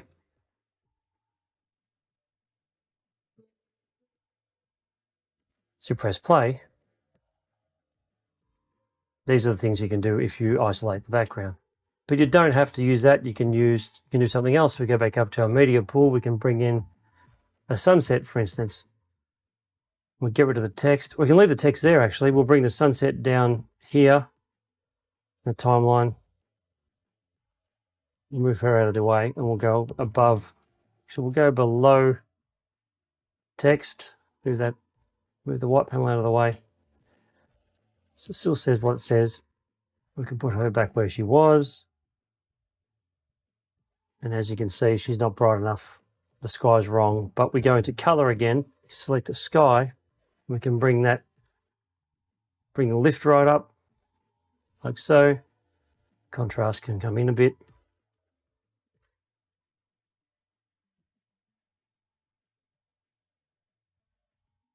And you can pretty much do anything you want to do. Obviously she needs to be adjusted more, so we can click on her now and adjust her more by bringing her lift up as well. It'd be much better if she was brighter for this thing. Like that. Looks like the sun's shining through the hat now as opposed to how it was a minute ago. And we can get the saturation down a little bit if we want to. And away you go. Go back into the Edit tab. This is what it looks like. Now we're going to move into the effects side of the course so you can get an idea of how some effects are made, and we'll also teach you how to use all these tools in future projects as well. And the first one we're going to cover is cinematic lighting with the relight effect. You can literally relight sections of your footage if you need to using this effect. Right, once you've loaded your footage into DaVinci Resolve, you can see there's a pretty ugly shot of me. I've color corrected slightly, as you can see on the right hand side, but it's underlit, and I've underlit that on purpose, and I look absolutely horrible in this particular shot. But what are you going to do? I'm old. First thing you want to do is click on Effects up the top,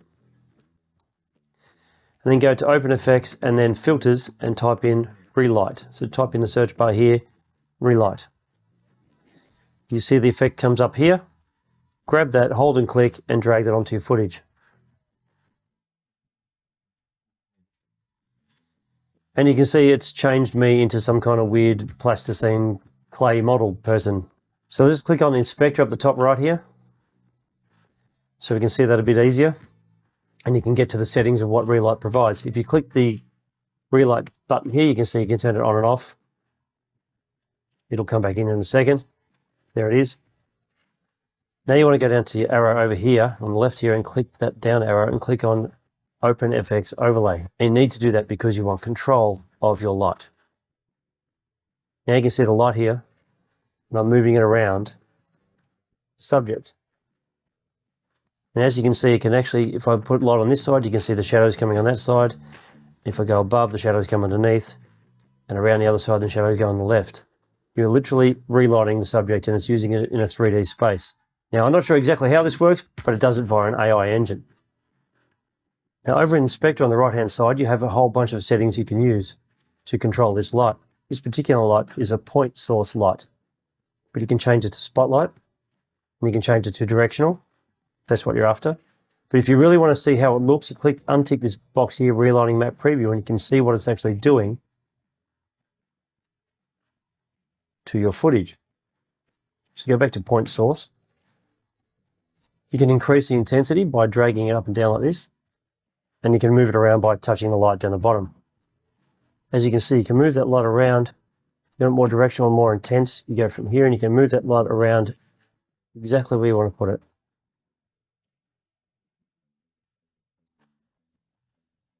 If you click on Spotlight, for instance, you can see you want the spotlight right here. You can do the intensity of it. You've got quite a bit of control with extra lighting and so on. And you see, as you move it around, the shadows move around with it. Now, under light properties on the right hand side here, you've got all these other settings you can do. You can click on the reach, which will broaden your light, for instance. Glossiness and how bright and how glossy you want that light. Shadow softness you can adjust if you want softer shadows. You can even increase the beam on each light that you're using. So if you're an animator and you want to make your footage look like a cartoon or look different to everybody else's, you can do that here in this next effect, which is how to create things to make them look like a painting. Or there's a whole bunch of other effects which I'll cover in that section as well. We've got some footage here in the Edit tab of a beautiful woman and a bunny rabbit, because who doesn't love beautiful people and bunny rabbits? If you don't like bunny rabbits and beautiful people, you're obviously a monster.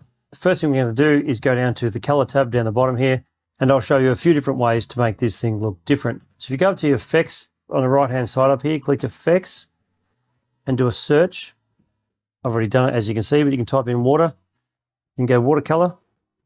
You can put that on the node over across here, and you can see that it turns the whole thing into like a watercolor painting.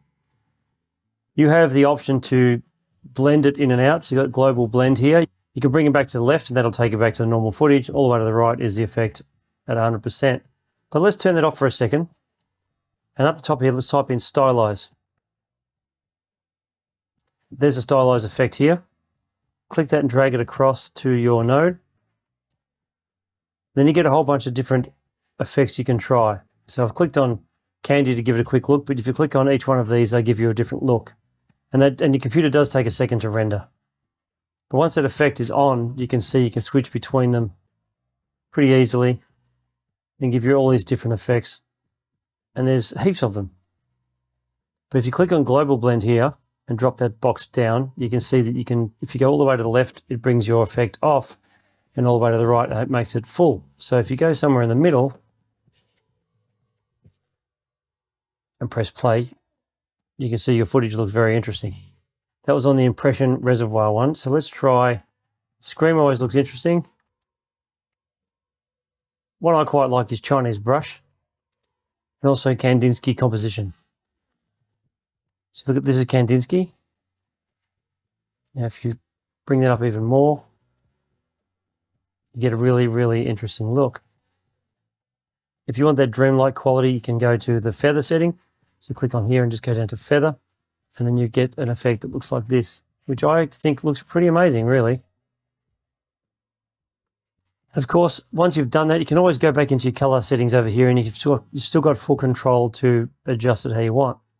Now, as you can see, if you look at the footage here in feather, it looks cartoonish and really cool, like an interesting abstract kind of painting. But you'll find that sometimes the color gets pulled out of it. So what you do is you grab your contrast wheel over here on the left, which is lift, and you go to the left and you can bring the contrast back in a little bit. And of course you can boost your saturation down the bottom here, make it very colorful indeed. Now you have a dream world that you've created for your characters. And if you look at the comparison between the two, it's very, very drastic. We talked about shorts before, but this is great if you've got footage that is moving out of your shot, especially if you're reframing your wide footage to your vertical footage. And say the subject in the middle of the frame keeps moving out of the center, we used to have to animate backwards and forwards, but with DaVinci Resolve, there is a feature called Smart Reframe. And I'm going to show you how to use that now. I've got a video here where I want to make into a short, but as you can see, the woman keeps leaving the frame. So you can use what's called Smart Reframe.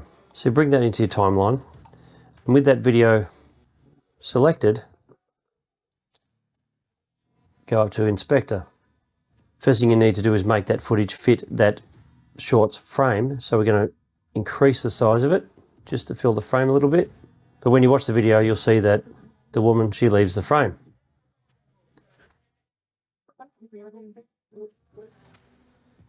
If you go back over to Inspect, you see the Smart Reframe here. Hit that and you can see that it's set to auto.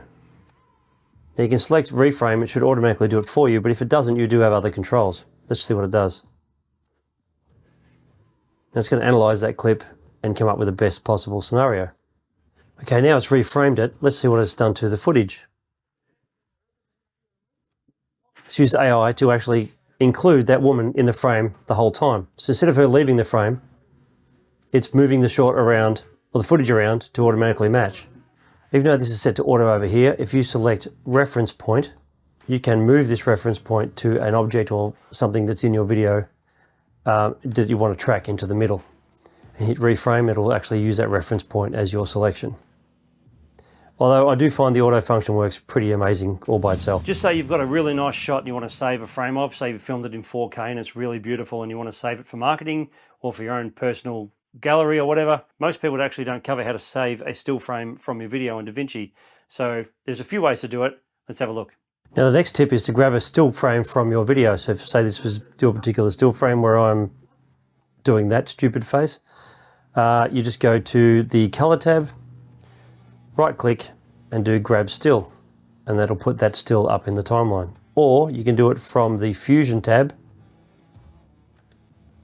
You can right click on that and do save image and save that directly to your computer if you want to. So we're back on the subject of effects again. I'm going to show you right now how to create a face tattoo. This is great because you can track and stick objects to other things. You can use it to stick text to objects, you can use it to stick images to objects.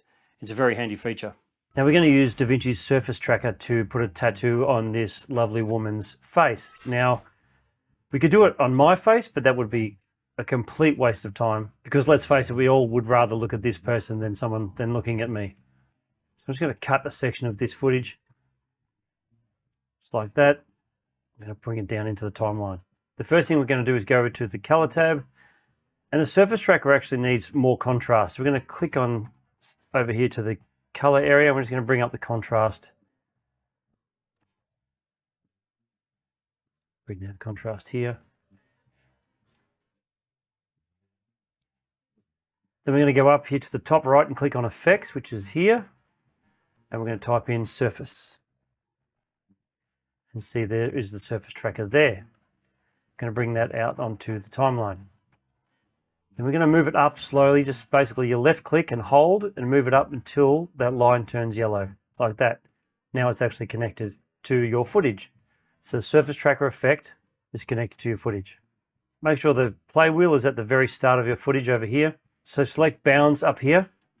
And now we can draw a rectangle on the area we want to track. So we can track just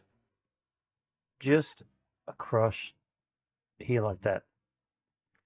And now when you click on mesh, for instance, you can see the amount of points that are going to be in there. But I'd like a little bit more in there because we've got a bit of movement that's going to be around the shaded area of her cheek as she moves.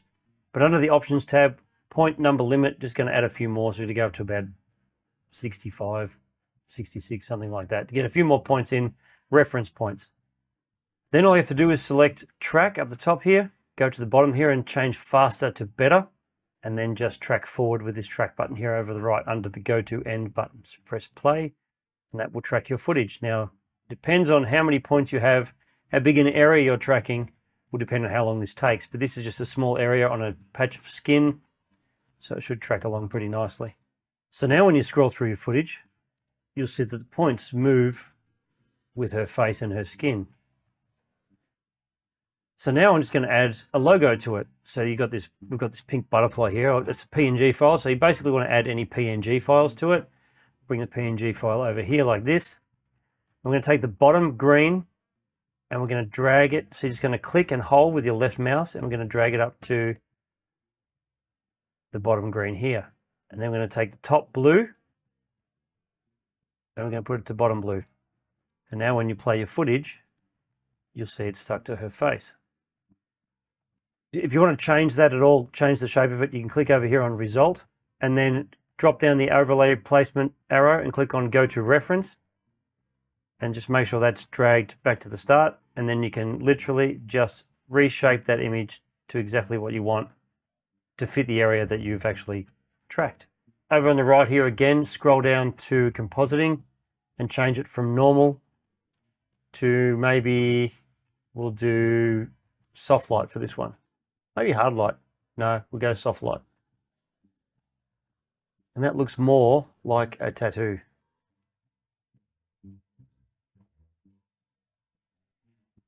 So if you go back into your edit tab and look at the footage on the right here, you'll see that the butterfly is stuck beautifully to her face. And as she moves her cheek, you can see it moves as well. Go back to the color tab again. You can change that image. We can just select it and delete it. And we can maybe put a face tattoo there instead. So let's go with green to the second green and blue to the bottom. It's already set to soft light. So when you watch it, now she has a different face tattoo. Go back to the edit tab and see how it looks. If you've got old footage that you want to upscale to 4K or even upscale to 1080p and say it's 360p footage, you can use this next feature to actually do that. Now keep in mind, I've taken some old footage of myself from YouTube years ago, so feel free to pick on me in the comments below if you like, but otherwise let's get to it. Okay, as promised, here is me with hair. And what I've done is I've dragged this footage into the timeline, and currently this original footage is 640 by 360. It's absolutely horrible old footage. I don't know why anyone would film at that resolution, but anyway. So what we're going to do is we're going to right click on the timeline here and we're going to go across here to timeline settings. So what we do now is untick this use project settings because the original project is 1920 by 1080, but the footage is only 640 by 300 and something. So untick the use project settings button down here. We're going to change this to 3840 2160. I'm going to hit OK. And if you want to scale up to 8K, then double these dimensions. But I think we're pushing our luck with the footage we have. I don't want to go to 8K if I don't have to. Once the footage is down there, you can cut it if you want, like I did. You go down here and you click Clip Attributes, which is here. Go down to the bottom here and select SUPERSCALE 4X. And you can do the sharpness and noise reduction. This is an older footage, so I'm going to go high sharpness and high noise reduction. And I'll do OK. Now that you've done it, you can go to the Deliver tab or the rocket. So you name the file whatever you want. And then you add it to the render queue. Keep in mind that this will take a while to render out because you're upscaling this footage a lot. So it's going to slow your machine way down. Let's hit render and see what it does. So that took 2 minutes and 40 seconds to get through a 20-second clip with super scaling. So if you are doing a long clip, like a 2-hour clip or something like that, I suggest you go get married, go on a holiday, have a birthday, have a child, do whatever in the meantime and wait while your computer does the work in the background. Now, did you know in DaVinci Resolve that you can actually slow any footage down to super smooth, buttery slow motion? It doesn't matter how you shot it, doesn't matter what frame rate it's shot at, you can do it using SpeedWarp. I'm going to load in some stock footage of a woman who's boxing. She's pretty good and pretty fast. So let's put that in. Now let's cut this to a smaller clip so it doesn't take so long for my machine to render it out. So we'll start at about here. And end it about there. And we'll drop that down into our timeline. Now if we were to slow this footage down normally, we'll go here and go change clip speed. Put that down to 50%. We would get this. Very choppy, jolty footage. What we're going to do is we're going to undo that. So it's back to normal. Yep, she's quick. But what we are going to do is we're going to go up to Inspector up the top here and select Retime and Scaling down the bottom. Turn that on, and then we're going to click on it to open up the window. Under Retime Process and Motion Estimation, they're the only two settings we're going to play with. Under this first one here, you've got Nearest, Frame Blend, and Optical Flow. And just to give you an idea what they do, Nearest picks the nearest, Frame Blend does a bit more, Optical Flow does a bit more. So the Optical Flow does better than Nearest, and so on. If you select Optical Flow, now if you go to Motion Estimation and go down to SpeedWarp, SpeedWarp's going to be very hungry on the machine, but it does an amazing job. So let's right click on the footage over here again, now that we've selected those, and do change clip speed and go 50%. When you press play, this is what it looks like, which is absolutely amazing. What it's doing is it's all the frames that it needs to get that slow motion, it's actually putting them in the footage. So it's filling in the gaps where they should have been. And we'll just bring in the clip again, and I'll change it to 50% like we did before, so you can see the difference. So there's the first one. Here's the second one. Now, obviously, if you're going for that jittery effect, then that's fine. Use the original method. But if you want smoother slow motion, then this is the way to go compared to this. Okay, so now we're going to touch on a little bit of audio work. It's basics of audio. There's so much more you can do in the Fairlight tab, but this one we'll do in the Edit tab just to make it easy for you. And this will literally take the echo out of your audio, and it will also fix bad audio if you have background noise. It will even take out the music in the background if you've got footage you've used before and it's got a soundtrack to it. All you have to do is go to File up the top here and go New Project, and then you load your files in. Click on the Edit tab down the bottom here, which is where we are now. Now I've already cut these two clips. This is the first one with echo. I'll just play it for you. All right, this is a test video for the DaVinci testing of the echo. I'm standing about 4 feet from the camera. Okay, so you've heard that. So let's go up to the Inspector tab up the top right here, and go to, if you're on video, you go to Audio, and you click down here and you can see Voice Isolation. So we click that tab, and now we'll listen. This is a test video for the DaVinci testing of the echo. I'm standing about 4 feet from the camera. You can toggle that on and off, so I'm going to play it off first and I'll turn it on halfway through the video. All right, this is a test video for the DaVinci testing of the echo. I'm standing about 4 feet from the camera. As you can see, it's pretty damn good. Okay, the next one I'm further away. Let's have a listen to that. Now I'm standing about 10 feet from the camera, which should create a hell of a lot more echo. We'll see how the DaVinci fixes that. All right, so scroll back down again. I hit the voice isolation thing about halfway through, so let's have a listen. Now I'm standing about 10 feet from the camera, which should create a hell of a lot more echo. We'll see how the DaVinci AI fixes that. Now I'm just going to play the whole thing with it on. About 10 feet from the camera, which should create a hell of a lot more echo. We'll see how the DaVinci AI fixes that. But up here on voice isolation tab, you actually have an amount you can actually toggle it on and off. So if you think it's a bit much, or it's isolated the voice too much, sometimes you want a little bit of background noise for something, then you can bring it back and make it a little bit less prominent. So if we toggle it down to 50%, we'll have a listen to it now. The test video for the DaVinci testing of the echo. I'm standing about 4 feet from. You've still got a little bit of echo there, but it's not bad. Let's see what it does for the other one. I'm standing about 10 feet from the camera, which should create a hell of a lot more echo. We'll see how the DaVinci AI fixes that. Now keep in mind, this is audio that hasn't been fixed in any way, shape or form yet. So I didn't actually clean up the audio before I even tried to remove the echo. This is just from the actual cameras. This is the mic on the camera. Now for this, you're going to need DaVinci Resolve 18.1. I think you're going to need the studio version, which is the paid version.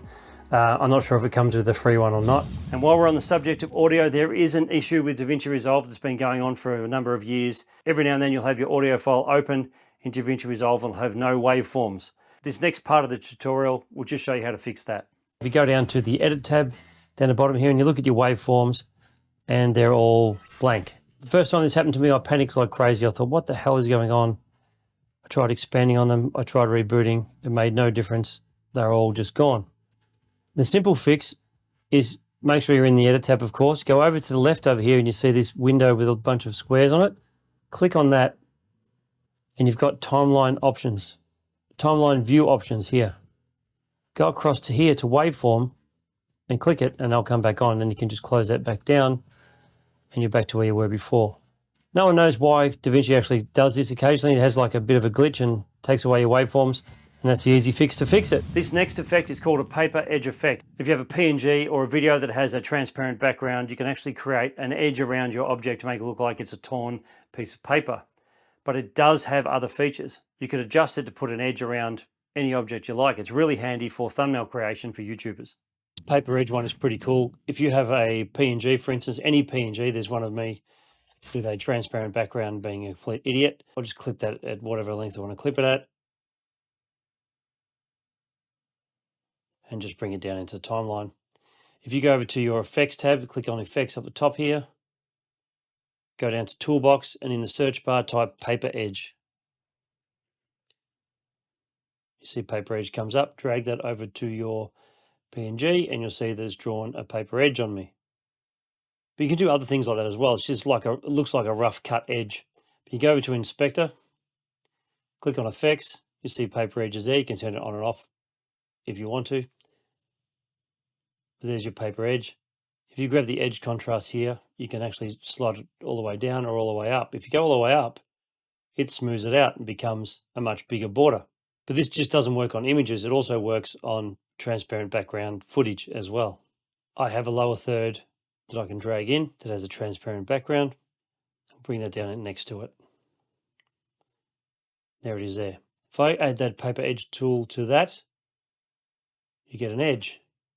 A weird edge, but it's there.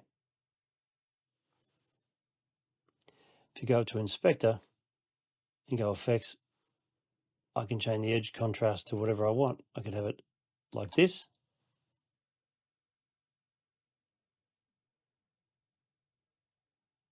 I can change the border color to blue or purple, like so.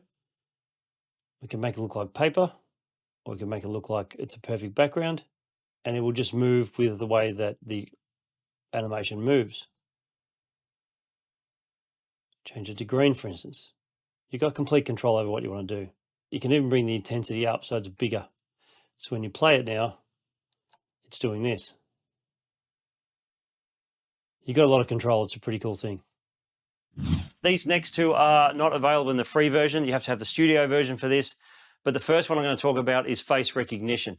And you might say to yourself, what the hell am I going to use face recognition for when I've already filmed everything? But this is where it's really cool. If you're filming a wedding or a corporate event, there's obviously lots and lots of people in those events. You can use face recognition in the software to detect all the shots that people are in. It will go through and zero in on everyone's faces and put everyone in a group.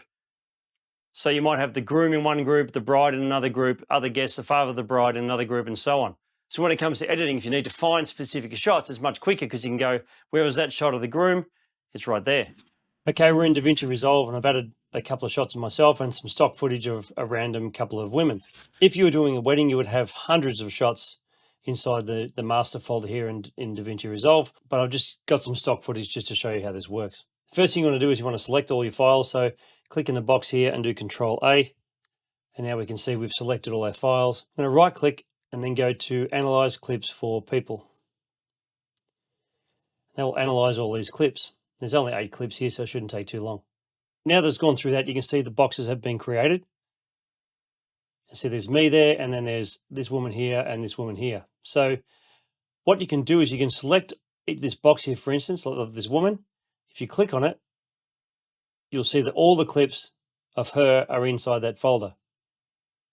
So you go back to the people folder over here, click on people, and you get back to your main folder. So person 1, which is me, person 2, person 3, person 4.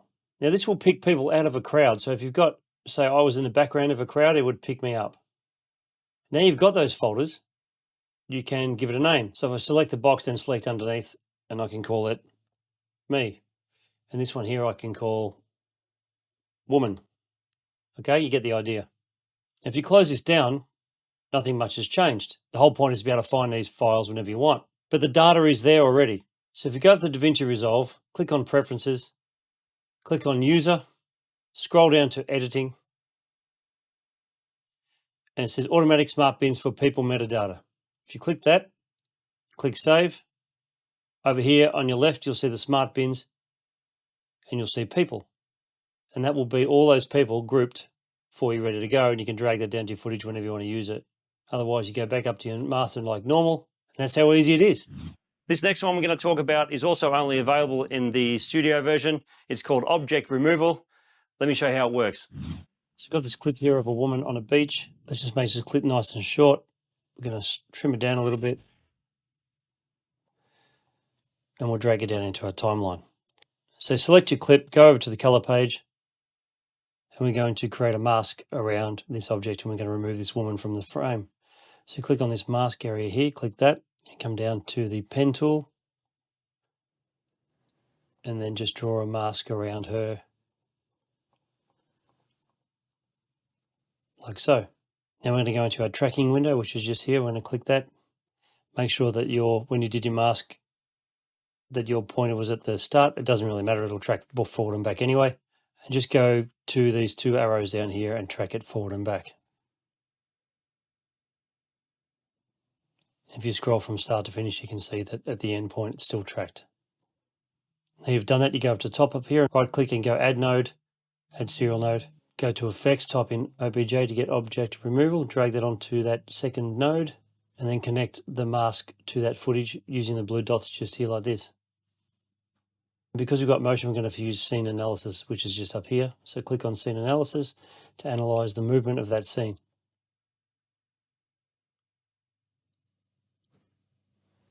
As you can see, it's created a grey blob around her. And then once you've done that, scroll down to Build Clean Plate.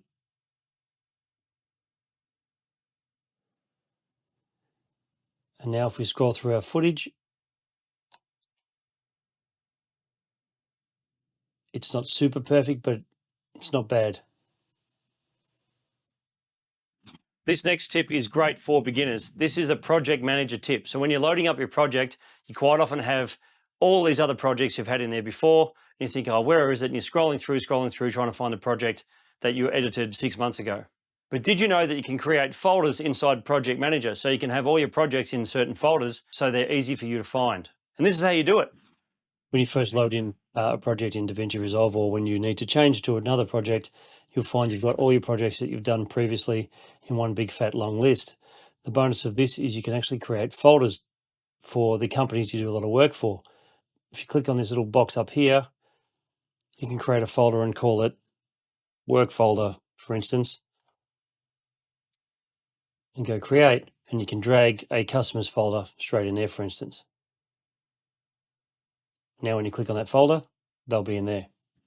This is definitely a setting you should make available in DaVinci Resolve, which is live save. So if you need to do that, you just go up to DaVinci Resolve up here and click on preferences, click on user, click on project save and load, and make sure live save and project backups, timeline backups are all selected. And you can set your backup intervals here, click save.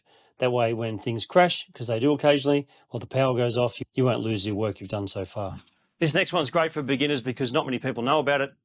It's inside the inspector. You may already know about scroll, zoom, position, all that kind of stuff. But did you know that if you hold the Alt key, you could zoom slower, position slower, so it gives you more of a finite adjustment. And while we're here, did you also know that if you click on the name zoom, click on the name position, for instance, it will automatically reset back to 0. So if you make a mistake, you can go back to 0 and keep going, rather than having to type 0.00 in every time you do it, or trying to scroll it perfectly. This next one's great, but it's not quite in DaVinci Resolve. It's DaVinci Resolve adjacent.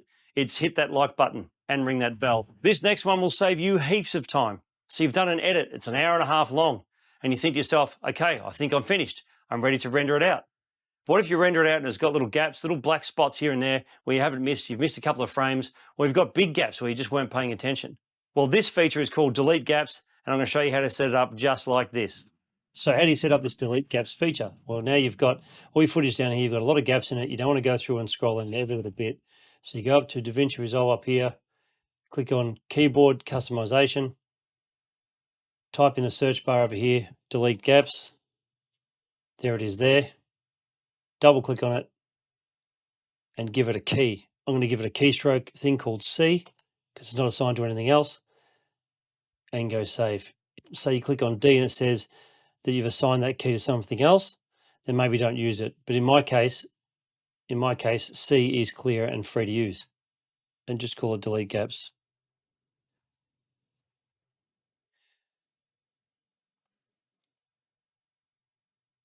Okay, go close.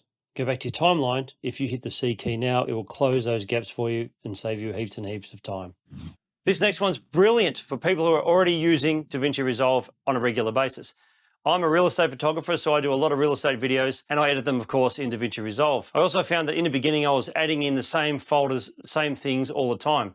So I was adding in lower thirds for a certain real estate agent, or contact card for a certain real estate agent, or logos for real estate companies. I was loading those in all the time for every single video I did. But you can set up a thing called power bins. The good thing about this is you set up these bins, you put all your logos and everything in it. And the great thing about this is they're basically a folder, like a bin, that you can put logos and lower thirds and stuff that you use all the time in your videos. They're always ready to go. So you just drag them onto your composition whenever you want to use them. Saves you heaps of time and it's really handy. So let me show you how a power bin works.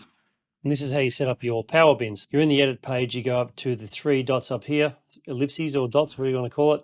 Click on them, click on show power bins. So now you can see that power bins is open up on the window here, and you click on master and you can create folders inside there. So right click and go new power bin or new bin, and you can call that one lower thirds.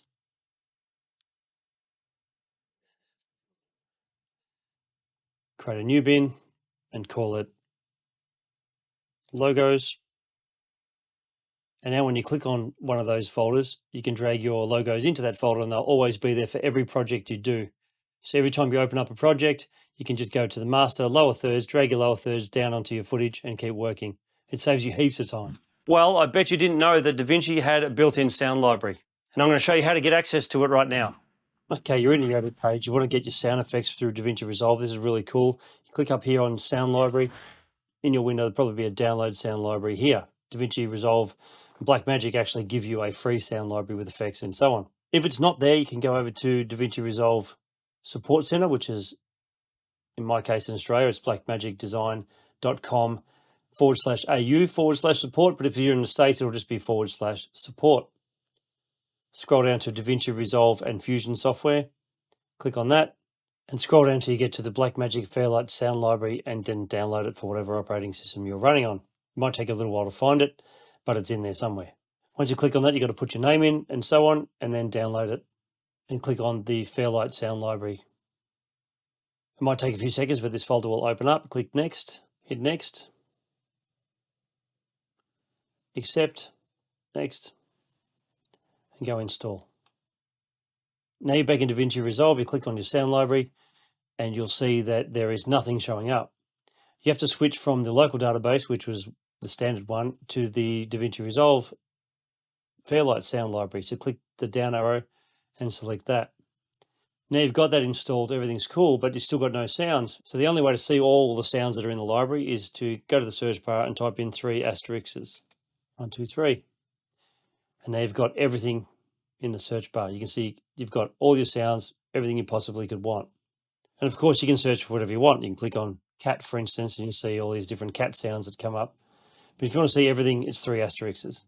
Otherwise, just search for what you need, drag it onto your timeline wherever you want it. And if you listen to that now, We can talk. it's a cat toy mouse squeaking toy over my voice. But there's heaps and heaps of sound effects in here. It's great. This next one is transitions. There are so many transitions in DaVinci Resolve that are very, very clever. A lot of them you won't use, but a lot of them you're going to find you use all the time. But there is so much choice to be had. Transitions are great for hiding cuts, also changing the tone of a video. So if you're talking about one subject and you want to start talking about another subject, you can use a transition to show that change of time. Let's jump into DaVinci and I'll show you a lot of the transitions I like to use. Down here I've got a couple of clips. One is my ugly face and then it transfers to a pretty face. But it's quite jarring if you're watching it. So let's try and get some transitions going on. And how you do that is you go up to Effects up here. And depending on how you've got your DaVinci set up, your effects tab will come down the bottom or it'll end up the top here. Mine's down the bottom, obviously. Just going to click on the toolbox and go Video Transitions. And as you can see, there is heaps of transitions scrolling all the way down to the bottom. You literally can just click on it and drag it and put it right on the join of that clip.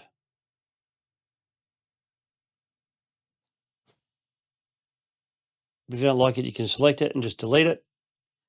And you can grab a different one, like a cross dissolve one, for instance. You can delete that. And there is so many cool ones. There's smooth cut ones, which are quite good. And if you look at the icons, you get an idea of what they actually do. For instance, that one's like a cross.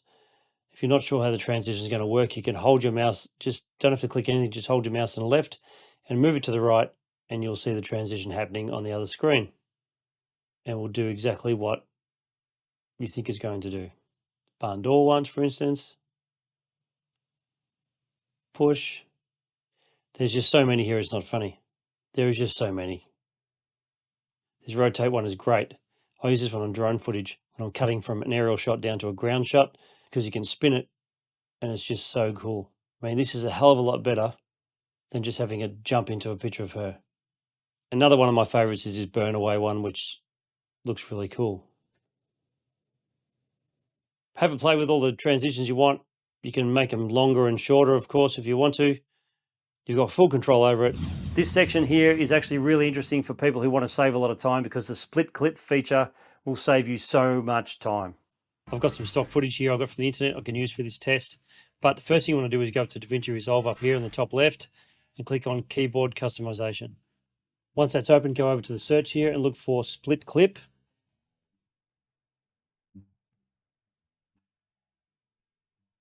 Click on that. Once you've found that, click on the box on the right here and select the 2 key and do a sign.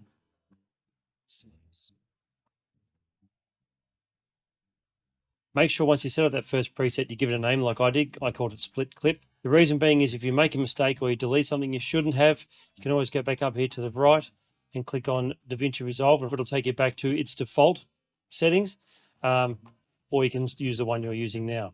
Once you've done that, I want you to search for Ripple Delete. Scroll down to the edit timeline, click on it, and assign number 4. Assign. Save. Now when you click on 2, you'll see it says cut clip, and then on 4 it says Ripple Delete. Now you can close this. And you can go into timeline. So basically what this is good for is if you've got a long file, say you filmed something for a good 20 minutes or so, and you've got a long, nice long file, and the person in front of the camera makes a mistake, you can just scroll through where you want right before the mistake press the 2 key, and then scroll to the edge of the mistake, press the 2 key again, then select it and press 4, and it deletes and pulls your timeline back in order. So you literally can just go 2, 2, select 4, 2, 2, select 4. And the good thing about it is it cuts your timeline down without any gaps, and everything works perfectly. I find this much faster than putting it into here and then scrolling, clicking, scrolling, clicking, and then dragging or adding it to the timeline. I find that to be slower, and you can end up with gaps as well sometimes because sometimes it doesn't snap too correctly. Sometimes you can sit there like this and don't realize, and it's actually not quite touching, for instance. And then when you've got your timeline all done, you've got these gaps everywhere you've got to fix. This next feature of DaVinci Resolve is the trim edit mode. This, like the last one, will save you so much time when it comes to your editing.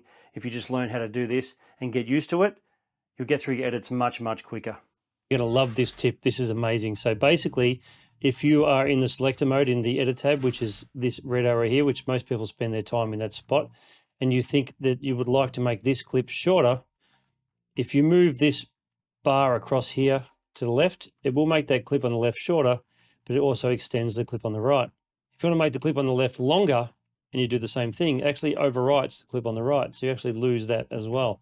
So I find this to be a real pain. So the only way around it is to select this, drag it out of the way, cut that, put it back down, move it across, which is just a pain. But the trim edit mode, which I'm going to talk to you about now, is what's going to change this. It's really, really cool.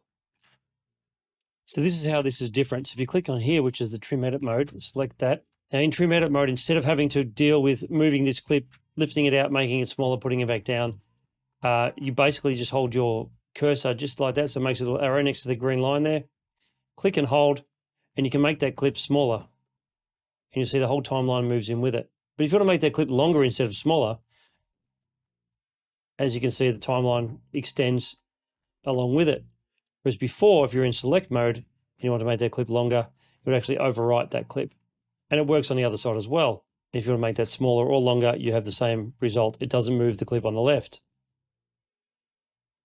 Let's just put a cut here in the middle, for instance.